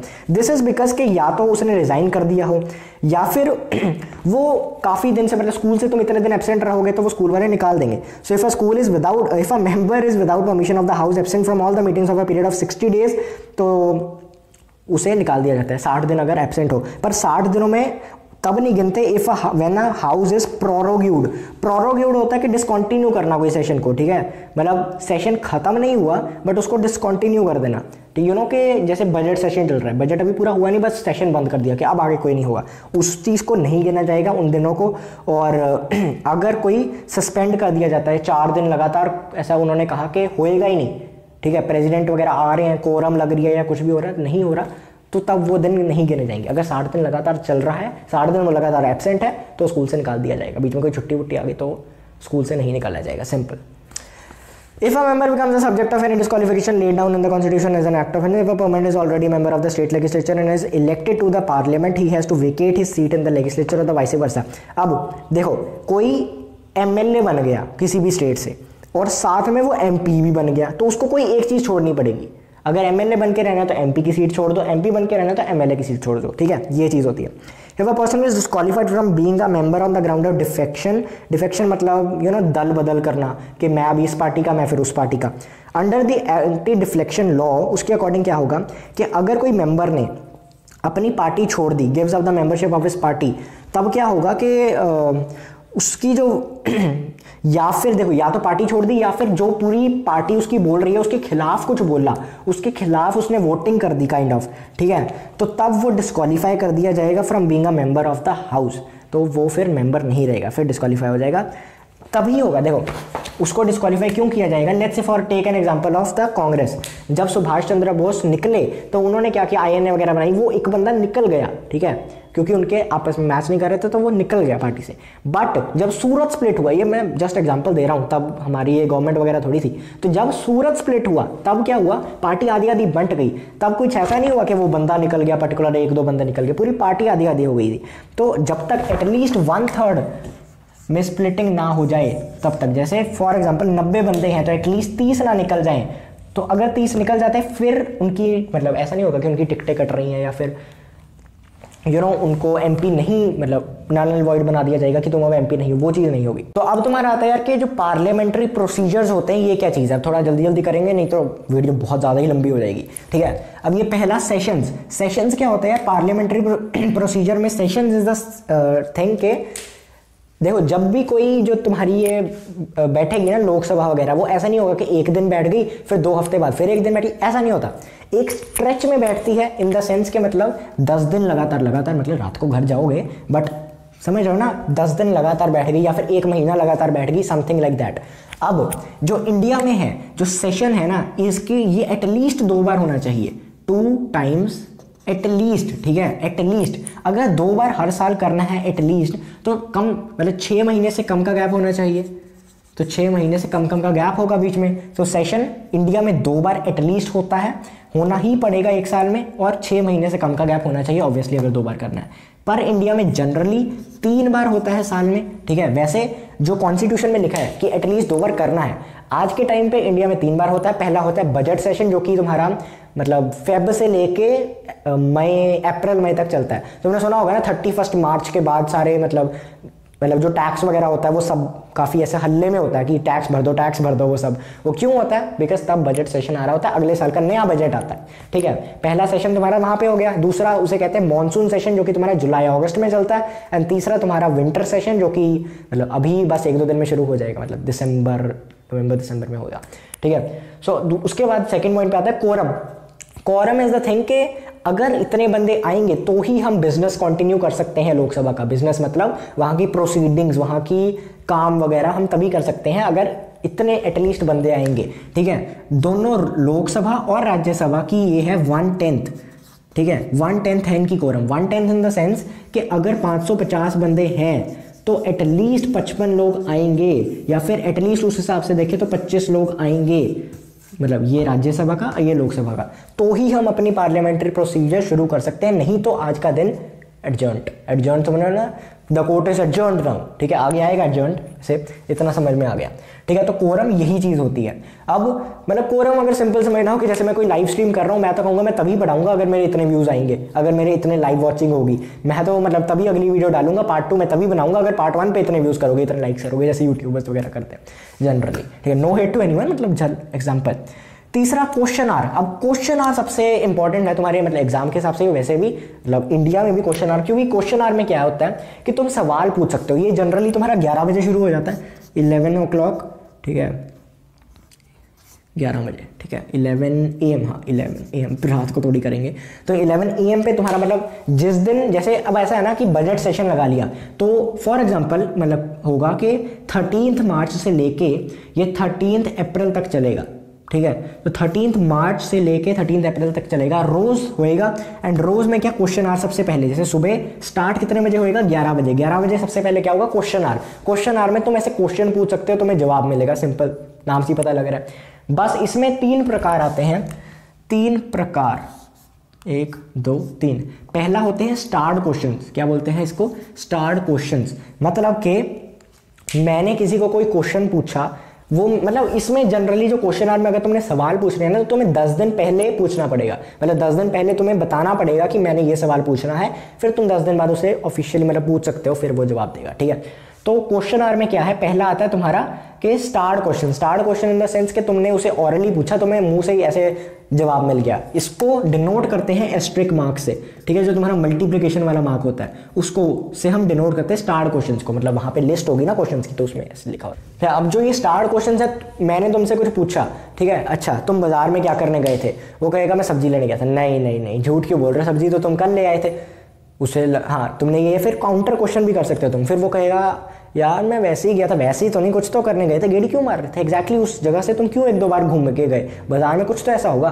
फिर वो बोलेगा यार मैं भाई यार समझा कर यार, क्रश को देखने गया था। अच्छा, ऐसे दोस्त वगैरह पकड़ लेते हैं ना, तो वो क्या करते हैं, वो काउंटर क्वेश्चन करते हैं, वो तुम्हारा इसमें आता है, ठीक है, स्टार्ट क्वेश्चन में। जनरली ये सवाल नहीं पूछेंगे, ऑब्वियसली वहाँ पे इंडिया के बारे में सवाल ही हो रहे होंगे। उसके बाद तुम्हारा अनस्टार्ड क्वेश्चंस। अनस्टार्ड क्वेश्चंस इसमें क्या है कि ये होगा कि रिटन फॉर्म में मैंने कुछ पूछा, रिटन फॉर्म में मुझे जवाब मिल गया, इसमें मैं सवाल जवाब नहीं कर सकता, ठीक है। तीसरा होता है तुम्हारा अर्जेंट क्वेश्चंस, ठीक है, या फिर इसको हम बोल देते हैं जो शॉर्ट नोटिस क्वेश्चंस हो, ठीक है, शॉर्ट नोटिस क्वेश्चंस, SNQ। अब ये क्या है कि मतलब मेरे पास इतना टाइम नहीं था, 10 दिन पहले मैं पूछ नहीं सकता था, 10 दिन पहले ऐसे कुछ हुआ ही नहीं था ऐसा, ठीक है। तुम सरकार ने कुछ रूल ऐसा पास किया या फिर कुछ हुआ देश में ऐसा जिसके मैं सवाल पूछना चाह रहा हूँ, वो मैं तभी पूछ सकता हूँ जब वो काम हुआ। जैसे परसों हुआ और कल मैं सुबह उठ के पूछ रहा हूँ, मतलब 4 दिन का गैप, वैसे तो 10 दिन का देना पड़ेगा, बट ये अर्जेंट हो तो फिर पूछ लिया जाता है। बट इसकी एक चीज़ है कि तुमने पूरा टाइम नहीं दिया, तो ये जिससे तुमने सवाल पूछा उसकी मर्जी है, वो जवाब देना चाहे तो देगा, नहीं देना चाहे तो नहीं देगा। So it is his choice, it's her choice, ठीक है। तो क्वेश्चन आर ये हो गया तुम्हारा। उसके बाद आता है 0 आर। अब 0 आर 12 बजे शुरू होता है, ठीक है। एक आर लिखा है तो ऑब्वियसली मतलब 11 से 12 चलेगा, ये 12 से 1 चलेगा, या फिर 1 बजे में लंच हो जाता है, तो नहीं तो ये थोड़ा सा लंबा भी खींचा जा सकता है अगर बहुत इंपॉर्टेंट हो जाए तो 0 आर होता है तुम्हारा 12 बजे से 1 बजे तक का घंटा। अब इसमें क्या होता है यार, जो 0 आर में तुम कैसे भी किसी से भी सवाल पूछ सकते हो, उसके लिए तुम्हें कोई प्रायर इन्फॉर्मेशन देनी जरूरी नहीं है, कि मतलब 10 दिन पहले बताना जरूरी नहीं है, और मतलब ऐसे जनरली ऑफिशियली ऐसे बोल रहे हो एंड उधर से वो तुम्हें पूछ रहे हैं, मतलब इसमें तो क्या है जवाब देना पड़ेगा। इसमें क्या है, वो तुम्हें भी सवाल कर सकते हैं उल्टा, तो इसमें थोड़ा सा हीटेड डिस्कशन हो जाती है। मतलब तुम अगर देखो ना कहीं पे क्या कहते हैं, मतलब यूट्यूब पे काफ़ी अवेलेबल है लोकसभा के, अगर तुम देखना चाहो तो देख सकते हो। तो 0 आर में वहाँ पे जैसे तुमने देखा ना, लड़ाई हो रही है, बहुत ऐसे उथल पथल मची हुई है, कोई एक दूसरे की सुन ही नहीं रहा, वो ये 0 आर होता है, ठीक है। वो क्या होता है, ये 0 आर होता है। अब 0 आर भी समझ गए, इसका कुछ ज़्यादा था नहीं, let me check in the book. 0 or after the question or till the lunch break, हाँ ये सब मैंने पढ़ा दिया। बाकी जैसे मैंने कहा कि इसमें काफ़ी मुश्किल होता है, जो स्पीकर है या फिर जो प्रिसाइडिंग ऑफिसर है, मतलब लोकसभा के केस में स्पीकर होगा एंड राज्यसभा के केस में चेयरमैन होगा। चेयरमैन कौन होगा, वाइस प्रेसिडेंट, ठीक है। तो उसके लिए काफ़ी मुश्किल होता है लोगों को संभालना, लोग हाँ बुल्ले हुए होते हैं, बहुत हलचल होती है, तुम देखना कभी, ठीक है, वहाँ पर इतना शोर होगा ना। एनीवेज उसके बाद आता है तुम्हारा मोशंस। मोशंस होता है कि फॉर्मली जो लोकसभा है या फिर कहना उनको कि इस पर्टिकुलर टॉपिक के बारे में बात करो, बाकी सारे टॉपिक्स छोड़ो, इस पर्टिकुलर टॉपिक के बारे में बात करो, या फिर मतलब बाकी भी करते रहना बट ये इट इज अर्जेंट इंपॉर्टेंस, इसको देखा जाए एटलीस्ट, ठीक है। अब मोशंस कितने प्रकार के होते हैं, बहुत होते हैं, बट हम दो ही पढ़ेंगे। पहला है adjournment motions. Adjournment motions are those कि जिसमें तुमने कोई पर्टिकुलर चीज जो बहुत ऐसी कैलामिटी आ गई, ठीक है, कोई स्टॉर्म आ गई, लेट्स से कोई डकैती हो गई, मनी हाइस्ट हो गई, मतलब ऐसा कुछ भी यहाँ पे तुम्हारे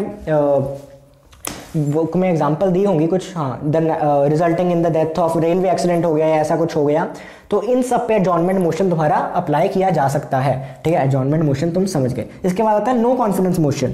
no confidence motion is that के जिसमें वो जो थोड़े बहुत बंदे हैं तुम्हारे लोकसभा के, वो बोल रहे हैं हमें सरकार पे भरोसा ही नहीं है, कॉन्फिडेंस नहीं है कि ये चला पाएगी मिनिस्ट्री, ठीक है। तो इसमें ये कब लागू होता है, एटलीस्ट 50 बंदे, ठीक है, एटलीस्ट 50 बंदे तो हों जो कि कहें कि हाँ हम तो इस मतलब नो कॉन्फिडेंस मोशन में आता, हम ये जो सरकार है ना ये काबिल ही नहीं है इस चीज़ के, या फिर समथिंग। तो अगर ये 50 लोग मतलब ऐसा नो कॉन्फिडेंस मोशन कह देते हैं, कर देते हैं, ठीक है, तो क्या होती है फिर इसी टॉपिक पे बैठक होती है कि क्यों नहीं है। फिर क्या होता है कि मतलब अगर ये 50 लोग अपना अपना बयान देखे कि ऐसा ये क्यों सोचते हैं, बाकी लोगों को मना लेते हैं, नहीं मनाएंगे मतलब जो भी होगा, तो ये अपने पॉइंट्स वगैरह रखेंगे, फिर जो मिनिस्ट्री है वो अपने पॉइंट्स रखेगी वगैरह सब होगा। आफ्टर दी ऑल दिस, मतलब ये जो सब इसने कहा, फिर उसने उसके खिलाफ कुछ कह दिया, उसने कहा अच्छा हम नहीं कर पाते, तुम क्या कर पाते, वगैरह वगैरह सब जो भी हुआ, जब बिल्कुल ये खत्म होने लगता है तब क्या होता है, एक होती है वोटिंग। अब क्या होता है कि ये जब तुमने मतलब नो कॉन्फिडेंस मोशन लगा दिया तो 10 दिन का टाइम भी दिया जाता है किसको, सरकार को, कि प्रिपेयर करने को कि हाँ हमें भी तो कुछ बोलना पड़ेगा ना, नहीं तो सब ही हमारे खिलाफ हो जाएंगे। तो उनको 10 दिन का टाइम मिलता है, फिर ये सब होता है एंड देन एंडिंग में जब सब कुछ अपने पॉइंट सब रख लेते हैं, वोटिंग होती है, अगर मेजोरिटी कहती है तो सरकार ढह जाती है, मतलब सरकार डिसॉल्व हो जाती है, फिर से इलेक्शंस हो गए वगैरह सब काम होगा, ठीक है। एक बार ऐसा हुआ भी था, तुम्हारी बुक में लिखा भी होगा अटल बिहारी जी के टाइम पे। सो हाँ, तो in the 12th Lok Sabha the government headed by Shri Atal Bihari Vajpayee lost just 1 vote, सिर्फ एक वोट से हुआ, इसलिए इसमें एक एक वोट का बहुत महत्व होता है, ठीक है। तो जनरल कॉन्फिडेंस मोशन बिल्कुल रिवर्स होता है। अब सरकार ढह गई, फिर से उन्होंने कुछ पॉइंट्स निकाले सरकार ने एंड कॉन्फिडेंस मोशन अप्लाई कर दिया, तो वो बिल्कुल उल्टा हो गया, ठीक है। तो वापस सरकार ऐसे भी आ सकती है। उसके बाद तुम्हारा आता है एडजॉर्नमेंट एंड प्रोरोगेशन। अब एडजॉर्नमेंट एंड प्रोरोगेशन क्या चीज़ है? एडजॉर्नमेंट है तुम्हारा सस्पेंशन ऑफ अ डे, ठीक है। मतलब कि जैसे तुमने देखा होगा ना कि मूवीज़ वगैरह में कोई भी ऐसा लॉ वाली मूवी देखी हो जिसमें ऐसा कोर्ट वाली मूवी देखी हो, तो उसमें क्या होता है ऐसे the court is adjourn for the day, ये बोलते हैं ना, तो मतलब कि आज की प्रोसीडिंग्स खत्म होती है। वैसे ही जो लोकसभा है, राज्यसभा है, उसमें वो बोलेंगे कि एडजॉर्नमेंट हो गई, मतलब आज की प्रोसीडिंग्स खत्म हो गई। ये कौन करा सकता है? कौन करा सकता है? जज। मतलब इसमें तो जज नहीं है, इसमें कौन है हमारा? या तो चेयरमैन या फिर स्पीकर, ठीक है। अगर हम लोकसभा की बात करें तो स्पीकर, अगर हम राज्यसभा की बात करें तो चेयरमैन। चेयरमैन कौन है? वाइस प्रेसिडेंट, ठीक है। उसके बाद आता है एक टर्म प्रोरोगेशन। प्रोरोगेशन क्या चीज़ है? Prorogation is the end of a session. Budget session चल रहा था, अब वो बजट सेशन खत्म हो गया, एक दिन खत्म नहीं हुआ, पूरा सेशन खत्म हो गया। अब हम मिलेंगे मतलब 3, 4, 5 महीने बाद जब भी मिलेंगे, ठीक है, तो पूरा सेशन ही खत्म हो गया। तो वही ये कौन कर सकता है? ठीक है, ये पूरा सेशन को डिसॉल्व कर दिया कि सेशन मुक गया है, बजट बन गया है, अब कोई बात ही नहीं है मिलने की, जाओ तुम लोग ठीक है। ये कौन कर सकता है? ये सिर्फ प्रेसिडेंट कर सकता है, ओनली एंड ओनली प्रेसिडेंट। ये स्पीकर, ये प्रेसिडेंट। बाकी तुम्हारे कुछ केसेस और होते हैं जिसमें एडजॉर्न हो जाए, मतलब एक दिन के लिए पार्लियामेंट बंद हो जाए, या फिर मतलब उस दिन की प्रोसीडिंग्स खत्म हो जाए। वो कब होगा? या तो मतलब तुम्हारे वहाँ पे जो कोई बंदा है उसकी डेथ हो जाए, मतलब वहाँ पे ना हो बट कोई MP की डेथ हो जाए या समथिंग, तो उन सब थोड़े बहुत केसेस में हो जाता है। बहुत न्यूसेंस क्रिएट हो रही है, कोई एक दूसरे की सुन ही नहीं रहा, तो फिर सस्पेंड कर देगा एक दिन के लिए कि मतलब अब प्रोसीडिंग हो ही नहीं सकती, इतनी यहाँ पे मतलब लगी हुई है, तो इतने काउस क्या बोलते हैं? Cows CHAOS। मेरी प्रोनाउंसिएशन थोड़ी वीक है, आई नो, बट क्या बोलते हैं मुझे कमेंट में बताना। चाउस होता है, काउस होता है? चाउस ही होएगा, काउस तो कुछ और ही बन जाएगा। सो व्हाटएवर इट इज, अब हम बात करते हैं स्पीकर की। अब तुम्हें एक चीज़ बता दूं कि जो स्पीकर है इसके फंक्शंस एंड रोल्स ये जो है ना, ये नहीं है तुम्हें। हाँ सही में, हाँ भाई नहीं है, ये तुम्हारे बोर्ड में नहीं आएंगे। ये ऑफिशियली रिड्यूस सिलेबस जो ICSE की वेबसाइट पे है, मुझ पर भरोसा नहीं है तो उस पर देख लेना, ये चीज़ नहीं है, हट गई है। सो तुम्हारा ये पूरा नहीं है। अब राज्यसभा भी है, मतलब ये पैरेज है, ये 2-3 ये हम पढ़ लेते हैं, ये चीज़ नहीं है। So who is the speaker? ये तुम्हें आ सकता है Om Birla is the speaker of the Lok Sabha current, ठीक है, Om Birla. The speaker is the presiding officer of the Lok Sabha. He conducts the business of the house. He occupies the position of great authority and responsibility. He has a wide power to maintain the discipline in the house. तो सबसे मतलब वैसे तो speaker के बहुत काम है, but सबसे ज़्यादा जो मतलब मुश्किल काम है वो है कि जो 0 आवर में जो लोग इतना मतलब हफड़ा तफड़ी मची होती है उसमें लोगों को संभालना। अरे यार शांत हो जाओ, मेरी भी सुन लो, वो सब ठीक है, वो बहुत मेहनत का काम। In the table of precedence he ranks higher than all the cabinet ministers. जितने भी कैबिनेट मिनिस्टर्स होते हैं ना उन सबसे ऊपर होता है other than the prime minister, मतलब प्राइम मिनिस्टर फिर स्पीकर फिर कैबिनेट मिनिस्टर्स, ऐसा तुम समझ सकते हो। With respect to the discharge of his powers and function the speaker is not answerable to anyone except the house. तो जब मतलब डिस्चार्ज हो जाता है ना, चाहे मतलब 5 साल का टेन्योर होता है तो 5 साल बाद भी कोई इनके जो भी फैसले थे कोई इनको चैलेंज नहीं कर सकता कि तुमने ऐसा क्यों कहा था, कोई कोर्ट या कोई कुछ नहीं कर सकता, ठीक है। No court can give him magistrate ruling, कि इन्होंने जो गवर्निंग दिया कोई कोर्ट ऐसे बोल नहीं सकता कि तुमने गलत किया है कुछ, कोई कोर्ट नहीं बोल सकता, एक्सेप्ट जो उनके लोकसभा वगैरह के लोग हैं वो खुद ही बोल सकते हैं ना। उनका तो काम ही है मतलब ऑपोजिशन वगैरह का कि किसी पार्टी के या फिर कोई बंदे के खिलाफ बोलना, और वो गलत भी नहीं है, मतलब इसलिए तो है कि क्रिटिसाइज करना वैलिड पॉइंट्स पे एंड वगैरह सब। तो लोकसभा का यही था, ठीक है। इलेक्शन हम पढ़ लेते हैं। वैसे इलेक्शन की एक लाइन समझ लो तुम्हें पूरे ये सब हो जाएगा। He is elected by the MPs from the MPs, he is elected by the MPs from the MPs, he is elected by the MPs for the MPs. क्या मतलब इसका कि वो जो एमपीज है ना, अब एमपीज क्या होते हैं जिनको हम इलेक्ट करते हैं, मेंबर ऑफ पार्लियामेंट के हम इलेक्शन कराते हैं ना, हम ही खुद जाके वोट करते हैं। तो जिन एमपीज को हम वोट करते हैं, ठीक है, ये लोकसभा के जितने भी एमपीज हैं 550 इनको हमने बनाया है, ये लोग आपस में से ही एक बंदा उठा के एक बना देते हैं स्पीकर, आपस में एक बंदा उठा के एक स्पीकर बन जाता है। समझ गए? Okay. So when the house is dissolve the speaker does not vacate. अब जब हाउस 5 साल बाद डिसॉल्व हो जाता है ना तो स्पीकर अपने आप अपना ऑफिस वेकेट नहीं करता। जब नया मतलब इलेक्शन होके नए मेंबर्स आते हैं, ठीक है, उनमें से जब पहली बार पहले दिन मिलेंगे तो उनमें से कोई एक को वोट डालेंगे, पहले दिन का काम यही होगा। उनमें से 550 में से कोई एक बन जाएगा तो वो नया हो जाएगा, उस दिन रिजाइन करेंगे स्पीकर साहब हमारे। वो खुद भी फिर से इलेक्शन में खड़े हो सकते हैं, बस ये शर्त होनी चाहिए कि मतलब वो फिर से एमपी बने, ठीक है, मतलब ऑब्वियसली एमपी बनना जरूरी है ना। The speaker is re-elected for he can seek re-election any number of time. He is elected the member of Lok Sabha. If the speaker may resign, health और कोई भी और ग्राउंड में वो अपनी पोस्ट रिजाइन कर सकते हैं, अपना एक रिटन लेटर भेज के रेजिग्नेशन का, किसे, डिप्टी स्पीकर को। स्पीकर उसके अंदर डिप्टी स्पीकर, ठीक है, वैसे ही जैसे प्राइम मिनिस्टर नहीं, प्रेसिडेंट वाइस प्रेसिडेंट, तो वही चीज़ होता है कि deputy speaker deputy speaker. So या the speaker can also be removed by the Lok Sabha if the majority members pass a resolution to his effect. अगर इन्होंने बनाया है तो ये गिरा भी सकते हैं, अगर इन्होंने अपने में से मिला के वोटिंग करके स्पीकर को बनाया है तो ये वोटिंग कर ले कि ये तो बंदा बात ही नहीं सुन रहा हमारी या कुछ है, तो वो उसे उतार भी सकते हैं, सिंपल, ठीक है। The deputy speaker is elected and removed. तो जिस हिसाब से स्पीकर बनता है वैसे ही सेम डिप्टी स्पीकर बनता है, आपस में से ही वही सब करता है, इतना इंपॉर्टेंट नहीं होता बट हाँ। तो रोल एंड फंक्शंस तुम्हारे नहीं है जैसे मैंने कहा, ठीक है, सो ये पढ़ने की जरूरत नहीं है, तुम्हारा नहीं आएगा एग्जाम में। राज्यसभा, अगर तुम अगले साल देख रहे हो तो सॉरी, मतलब मैंने ये स्किप कर दिया, बट वीडियो ऑलरेडी लंबी हो रही है, तो मेरे चैनल पे ढूंढ लेना, प्लेलिस्ट में मैंने इस पर अलग वीडियो बना दूंगा एक, ठीक है, अगले साल। राज्यसभा, अब राज्यसभा क्या है? द अपर हाउस और the council of states is known as the Rajya Sabha. Finally हम यहाँ पे पहुँच गए हैं राज्यसभा पर, ठीक है, पहले हम वही करी जाते हैं। अब राज्यसभा के लोगों को भी यार जैसे मैंने कहा एमपी ही बोला जाता है क्योंकि they are also the member of parliament. Alright, अब ये अपर हाउस है क्योंकि ये स्टेट्स के मतलब जो स्टेट्स खुद इलेक्ट करती हैं उनसे बनता है। एमपीज कैसे बनते हैं, मतलब जो लोकसभा वाले हैं ये लोग कैसे बनेंगे? हम वोट डालेंगे, हम वोट डालने जाएगा, तुम नहीं, 18 साल से ऊपर वाले वोट डालने जाएंगे तो ये एमपीज बनेंगे। ये वाले एमपीज कैसे बनेंगे? देखो थोड़ा इनका तो मैं सिस्टम समझाता हूँ।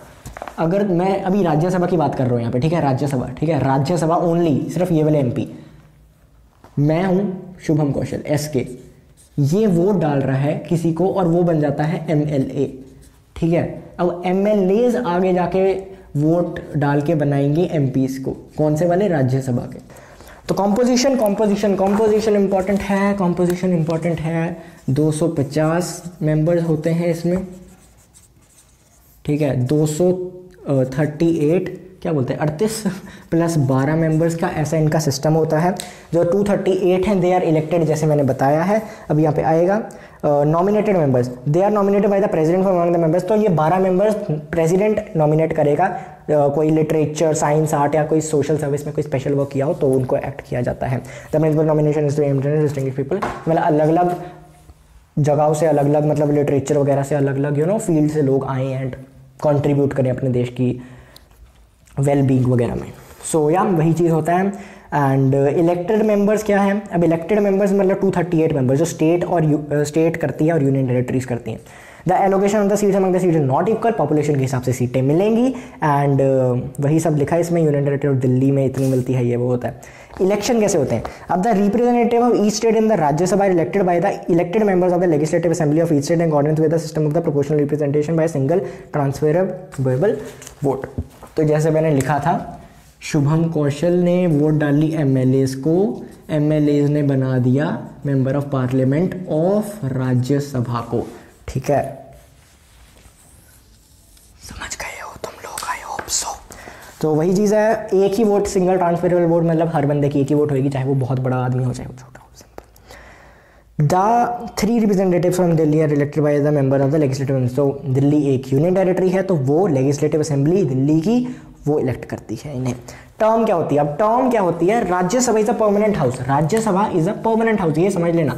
ये क्या है? एक परमानेंट हाउस है जो कि 6 साल का है। अगर कोई आए, which is a permanent house Rajya Sabha, which is a permanent house Rajya Sabha, क्यों? क्योंकि ये 6 साल का है। पहली बात, 6 साल का इनका टेन्योर होता है। ठीक है, मतलब कोई बंदा रिजाइन वगैरह कर दे या डेथ हो जाए वो बात अलग है, बट अगर कोई बंदा राज्यसभा का एमपी बन गया है तो उसे 6 साल का, मतलब क्या कहते हैं, टर्म मिलती है कि तुम इतने साल यहाँ पे हो, एक मिनिस्टर हो। ठीक है, मिनिस्टर, मेंबर ऑफ पार्लियामेंट हो तुम 6 साल के लिए। अब 6 साल, ये क्या होता है कि ऐसा नहीं होता कि जैसे 6 साल बाद 238 के या फिर 250 के 250 लोग ही फिर से इलेक्ट होंगे, ऐसा नहीं होता।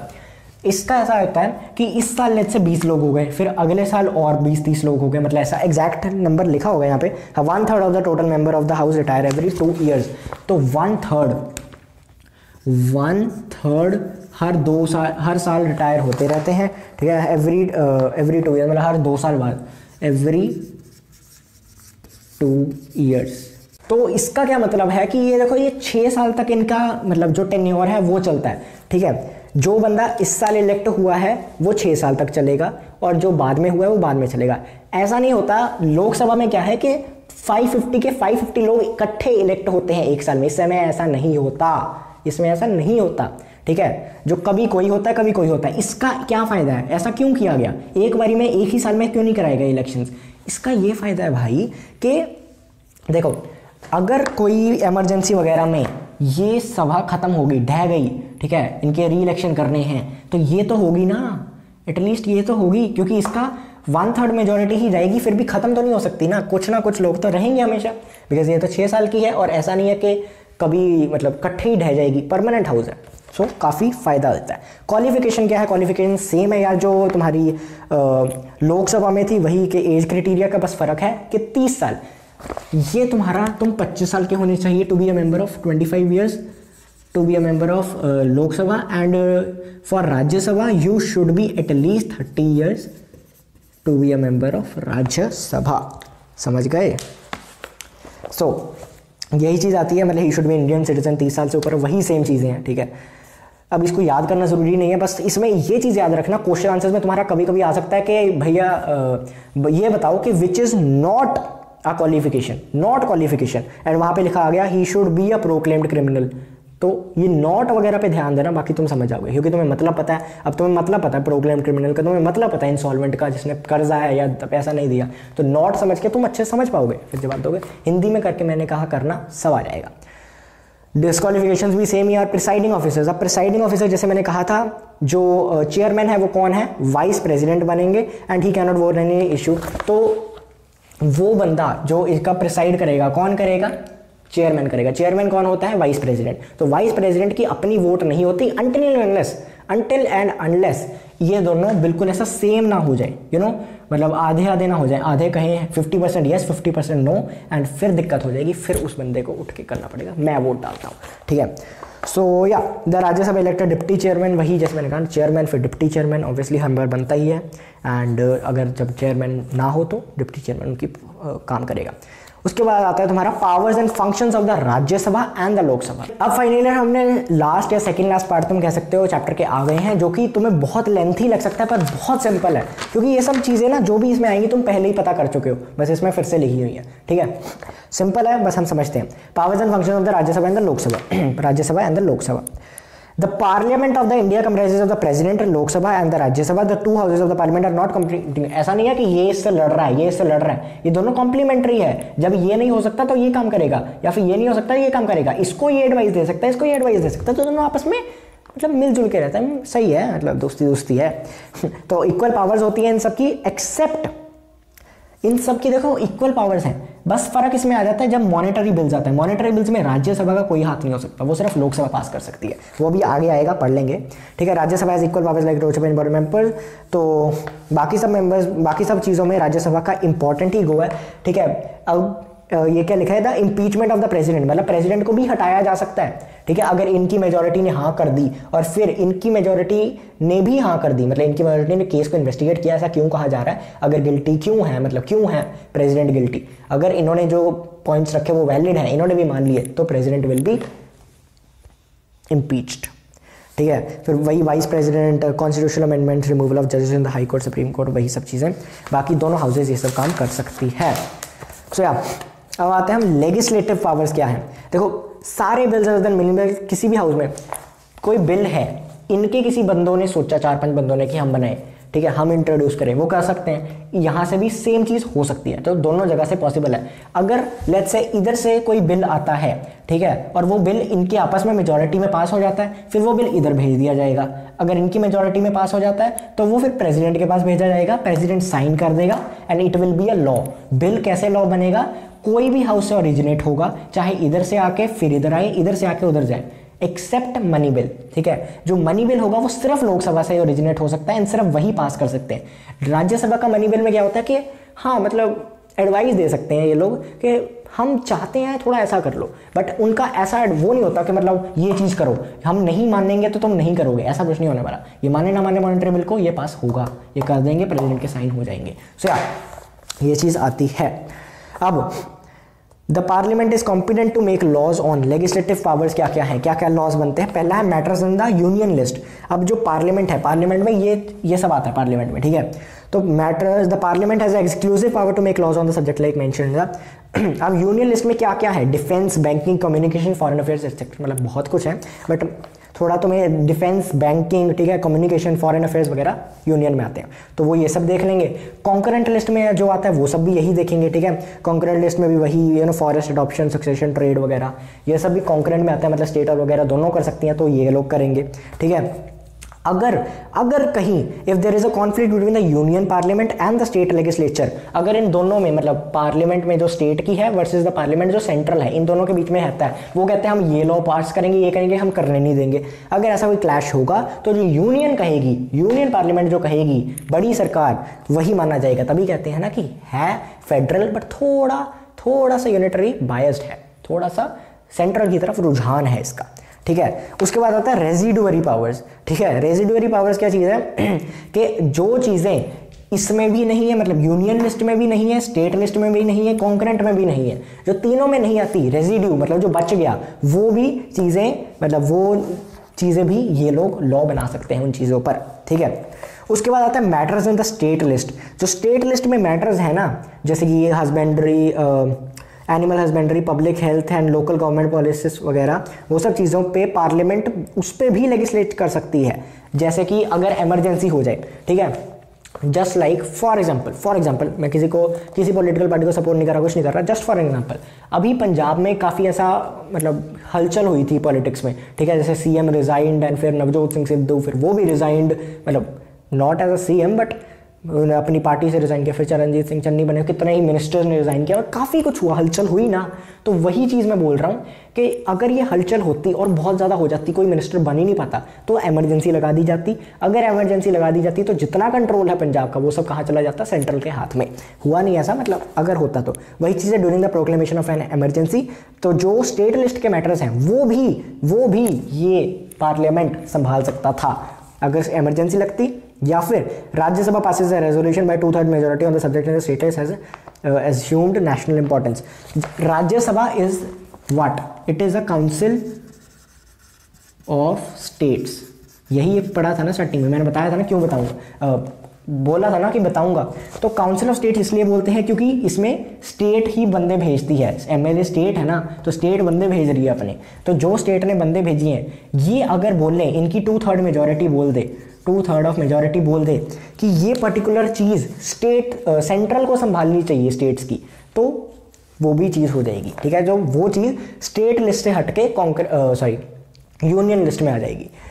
ठीक है, अब when 2 or more states are of the opinion that the parliament should legislate on the subject given in the state on the parliament, अब इन्होंने नहीं कहा राज्यसभा ने, बट अगर कोई एक दो स्टेट्स बोल रही हैं, जैसे लेट्स से तुम कोई नीचे की कोई भी स्टेट्स पकड़ लो, ठीक है, तुम्हारे तमिलनाडु, केरला, ऐसे 2-3 स्टेट्स ने बोला कि ये पर्टिकुलर चीज़ पे सेंट्रल गवर्नमेंट की अथॉरिटी होनी चाहिए, तो ऐसा हो सकता है, बट सिर्फ वही स्टेट्स पे होएगा, वही मतलब वो जो चीज़ है, वो पर्टिकुलर जो बिल है, या फिर जैसे फॉर एग्जांपल फॉरेस्ट पे आ गया कि फॉरेस्ट का काम सारा ये जो सेंट्रल है यही संभाल लेगी, 2-3 स्टेट्स ने कह दिया, तो फॉरेस्ट का काम फिर सेंट्रल ही संभाल लेगी, पर सिर्फ उन स्टेट्स में जिन्होंने ये कहा था कि हमारी स्टेट में तुम संभाल लो, तो वो चीज़ होगी।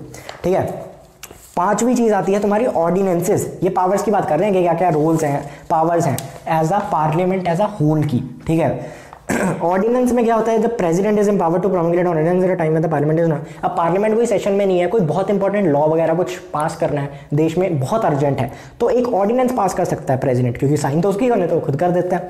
तो वो जैसे एक एक्ट होता है ना, बिल्कुल वैसा ही उसका मतलब बिल्कुल लीगल माना जाएगा उसे, ऑर्डिनेंस को। ठीक है, अब वो ऑर्डिनेंस मतलब फिर से जब पार्लियामेंट सेशन में आएगा तो उसको अगर तो दोनों पार्लियामेंट ने हाँ कर दी तो फिर वो लॉ बन सकता है। अगर उन्होंने मना किया तो फिर मतलब ऐसा कुछ होता है कि 6 हफ्ते तक फिर वो बंद हो जाएगा, समथिंग लाइक दैट। ठीक है, unless they are approved by, हाँ, तो 6 हफ्ते बाद वो ऑर्डिनेंस बंद हो जाते हैं। अगर वो फिर से ऑर्डिनेंस अप्लाई ना किया हो, मतलब 6 हफ्ते बाद वो ordinance null and void declare हो जाएगा, अनटिल एंड अनलेस राज्यसभा और लोकसभा कहते हैं कि हाँ ये सही है, इसको कंटिन्यू करना चाहिए, फिर वो लॉ बन जाएगा। Power during emergency. अब इमरजेंसी के टाइम पे क्या होता है, constitution machinery, breakdown of constitution machinery in state. मैं literally I will be sounding dumb, but ये कॉन्स्टिट्यूशन मशीनरी मुझे यार बहुत देर तक यही लगता था कि मतलब जो ईवीएम मशीन्स वगैरह होती हैं इन सबको कॉन्स्टिट्यूशन मशीनरी बोलते हैं। ये नहीं होती कॉन्स्टिट्यूशन मशीनरी, इसके सरकार रिजाइन कर दे, या फिर सरकार ढह जाए, या फिर मतलब सरकार का खत्म हो जाए, ब्रेकडाउन हो जाए, तो अगर कोई स्टेट में ऐसा होता है तो स्टेट ऑफ इमरजेंसी डिक्लेयर हो जाती है। जैसे मैंने पंजाब की एग्जांपल दी थी, ऐसा हो सकता था। तो उस पीरियड में इमरजेंसी में पार्लियामेंट बन जाता है, लेजिस्लेचर स्टेट का, कि स्टेट को कौन गवर्न करेगा, पार्लियामेंट करेगा, डायरेक्टली सेंट्रल से होगी वो state govern, including the financial powers of the passing the state budget.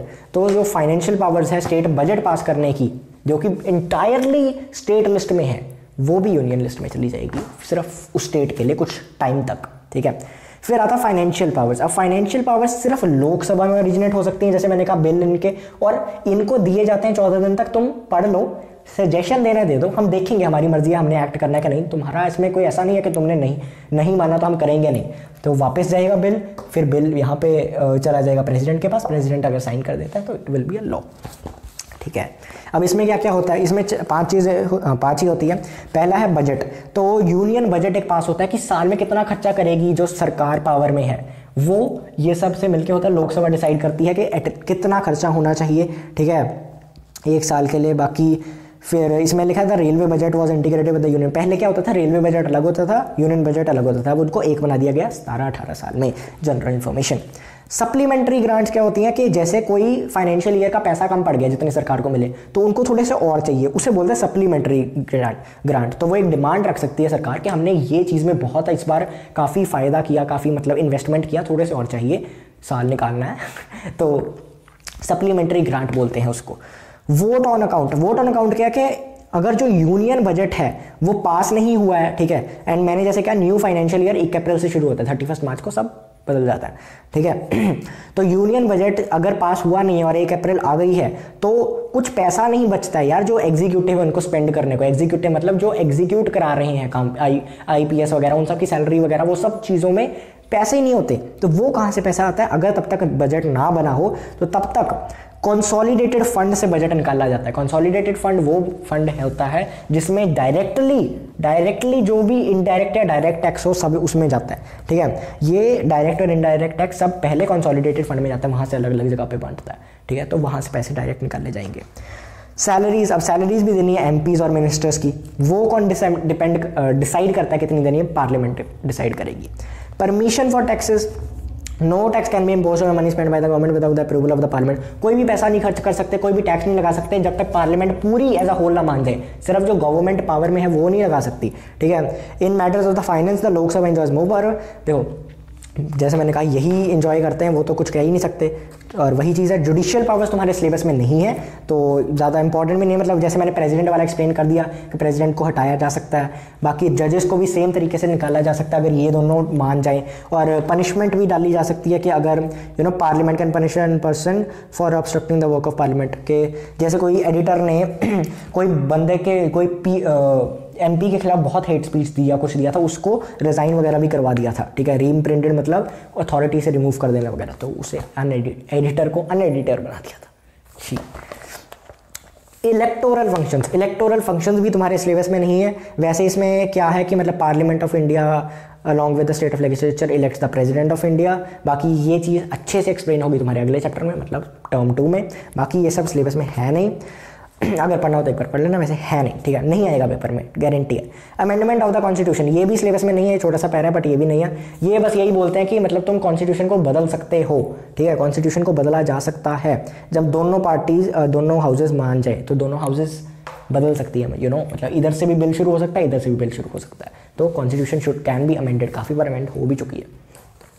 Control over the executive, अब the council of ministers collectively responsible to the Lok Sabha. Council of ministers मतलब जो power में है लोग, पावर में जो गवर्नमेंट है उसकी काउंसिल ऑफ मिनिस्टर्स जो होते हैं PM के वगैरह के, वो डायरेक्ट कलेक्टिवली रिस्पॉन्सिबल होते हैं लोकसभा को। मिनिस्टर्स तभी तक मतलब पावर में रहते हैं जब तक उनकी पूरी मेजॉरिटी रहे, ठीक है, वहाँ पे लोकसभा पे। पहला, अब इन पे जैसे मैंने कहा था ना एग्जीक्यूटिव, मैंने अब लाइन लिखी थी, मुझे पूरी याद भी नहीं है। Executive is responsible to the legislature, executive is responsible to the legislature. अगर कोई काम करता है तो एग्जीक्यूटिव को बताना पड़ेगा मैंने क्यों किया, क्या किया, किसको? लेजिस्लेचर को, जो लॉ बनाएगा और जो एग्जीक्यूट करेगा, ठीक है। रिलेशन समझ गए? Executive is responsible to the legislature, सही है।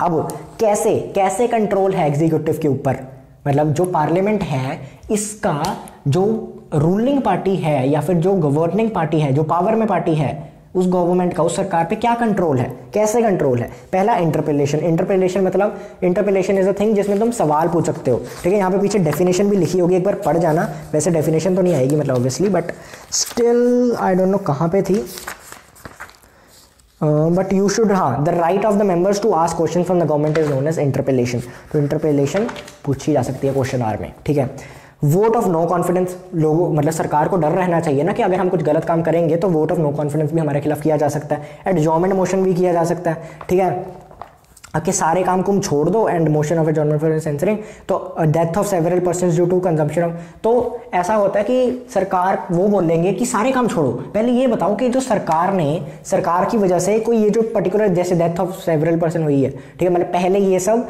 जगहों पे एडजॉर्नमेंट मोशन लग चुका है, किस पे? Death of several person due to the consumption of unlicensed liquor and killing of senior IPS officer in the place of worship, ठीक है। तो इन सब पे एडजॉर्नमेंट मोशन लग चुका है और पहले उन सरकार से फिर सवाल जवाब करते हैं आपने इसके बारे में क्या किया है, वो सब चीज़ें। अदर मोशंस ऑफ सेंचर भी होते हैं। The parliament exercises control over the government by other motion passed amount to no confidence, मतलब बाकी छोटे छोटे जो चीज़ें हैं वो मिल बांट के नो कॉन्फिडेंस सबसे बड़ा है वो उसमें बन जाती है, उसमें सरकार ही ढह सकती है, ठीक है। मोशन अगेंस्ट कोई पर्टिकुलर मिनिस्टर के खिलाफ भी मोशन बन सकता है कि हम उसी मिनिस्टर को पर्टिकुलर हटाना चाहते हैं, पूरी सरकार को नहीं हटाना चाहते, या फिर passing the of a private members bill, simple सी चीज़ें। उसके बाद मॉनेटरी कंट्रोल्स के बजट के टाइम पे ना पूरा वो अच्छे से एक एक चीज़ देखते हैं और उनके पीछे बंदे लगाते हैं कि ये पैसे कहाँ कहाँ खर्च हो रहे हैं, ठीक है। मतलब उनका फिर रिपोर्ट्स वगैरह पूरी अच्छे से एग्जामिन की जाती है कॉम्प्ट्रोलर और ऑडिटर जनरल ऑफ इंडिया के द्वारा। मतलब ऐसा नहीं कि 2 ही बंदे करते हैं, ये तो मेन है, इनके अंडर टीम्स होंगी, वो एक एक चीज़ डिसाइड करेंगे, एक चीज़ चेक करेंगे कि पैसे कहाँ जा रहे हैं। फिर भी घपले थोड़े बहुत हो जाते हैं, वो चीज़ अलग है, बट स्टिल काफ़ी हद तक बचता है। उसके बाद अदर पावर्स, ये जो 3 पॉइंट्स है ये भी तुम्हारे सिलेबस में नहीं है, बट इसमें कुछ है भी नहीं है। नाम चेंज करना हो तो वो कर सकते हैं, लॉज बनाने हो, ठीक है, जुरिस्डिक्शन वगैरह के बारे में थोड़े बहुत वो सुप्रीम कोर्ट के वो बना सकते हैं कि सुप्रीम कोर्ट किस हद तक सजा दे सकती है वगैरह सब वाले लॉज। या फिर पार्लियामेंट में establish a common high court, जैसे अब 1-2 छोटी स्टेट्स हैं, उन दोनों का कोई एक ही हाई कोर्ट बना सकती है पार्लियामेंट। अदर पावर्स, अब सिर्फ राज्यसभा के पास क्या क्या पावर्स हैं? राज्यसभा के पास कुछ पावर्स होती हैं, ठीक है। द पार्लियामेंट के not in normal time make laws. अब वैसे तो जो राज्यसभा है ये लॉज नहीं बना सकती स्टेट, मतलब पार्लियामेंट एज अ होल नहीं बना सकती लॉज, ठीक है, स्टेट लिस्ट में जो चीज़ें हैं। बट इमरजेंसी के टाइम पे या फिर जब क्या कहते हैं, मतलब 2/3 ऑफ मेजोरिटी मान जाए काउंसिल ऑफ स्टेट्स की, तो लॉ बन सकता है। क्यों बन सकता है? क्योंकि ये काउंसिल ऑफ स्टेट्स ही तो है ना। तो अगर ये लोग मान गए तो जो स्टेट्स हैं उन पे लॉ बन सकता है। तभी मैंने कहा यूनिटरी बायस्ड है, ठीक है। और द अदर स्पेशल पावर है enjoyed by the Rajya Sabha is that it में declare the creation of all India services may be made in national interest thereupon the parliament may create new services.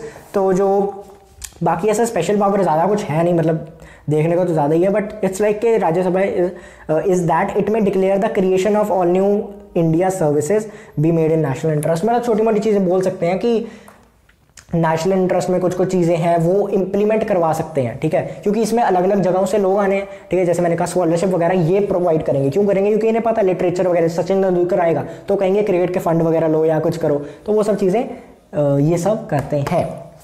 तीसरी चीज़, अगर Lok Sabha dissolve हो जाती है और emergency लग जाती है, कोविड आ जाता है, पार्लियामेंट सेशन में नहीं आ पाता, कुछ भी होता है, तो राज्यसभा बन जाती है sole de facto and de jure parliament. मतलब कि वो सारा कंट्रोल ले लेती है पार्लियामेंट का। मतलब जो काम इन्होंने करना था वो भी ये बनते काम कर पाते हैं, क्योंकि ये डिसॉल्व हो ही नहीं सकती। ये तो 6 साल बाद ऐसा होगा ना कि हर 2 साल में कुछ % लोग निकल जाएंगे, कुछ % लोग निकल जाएंगे, पूरा खत्म तो कभी हो ही नहीं सकता।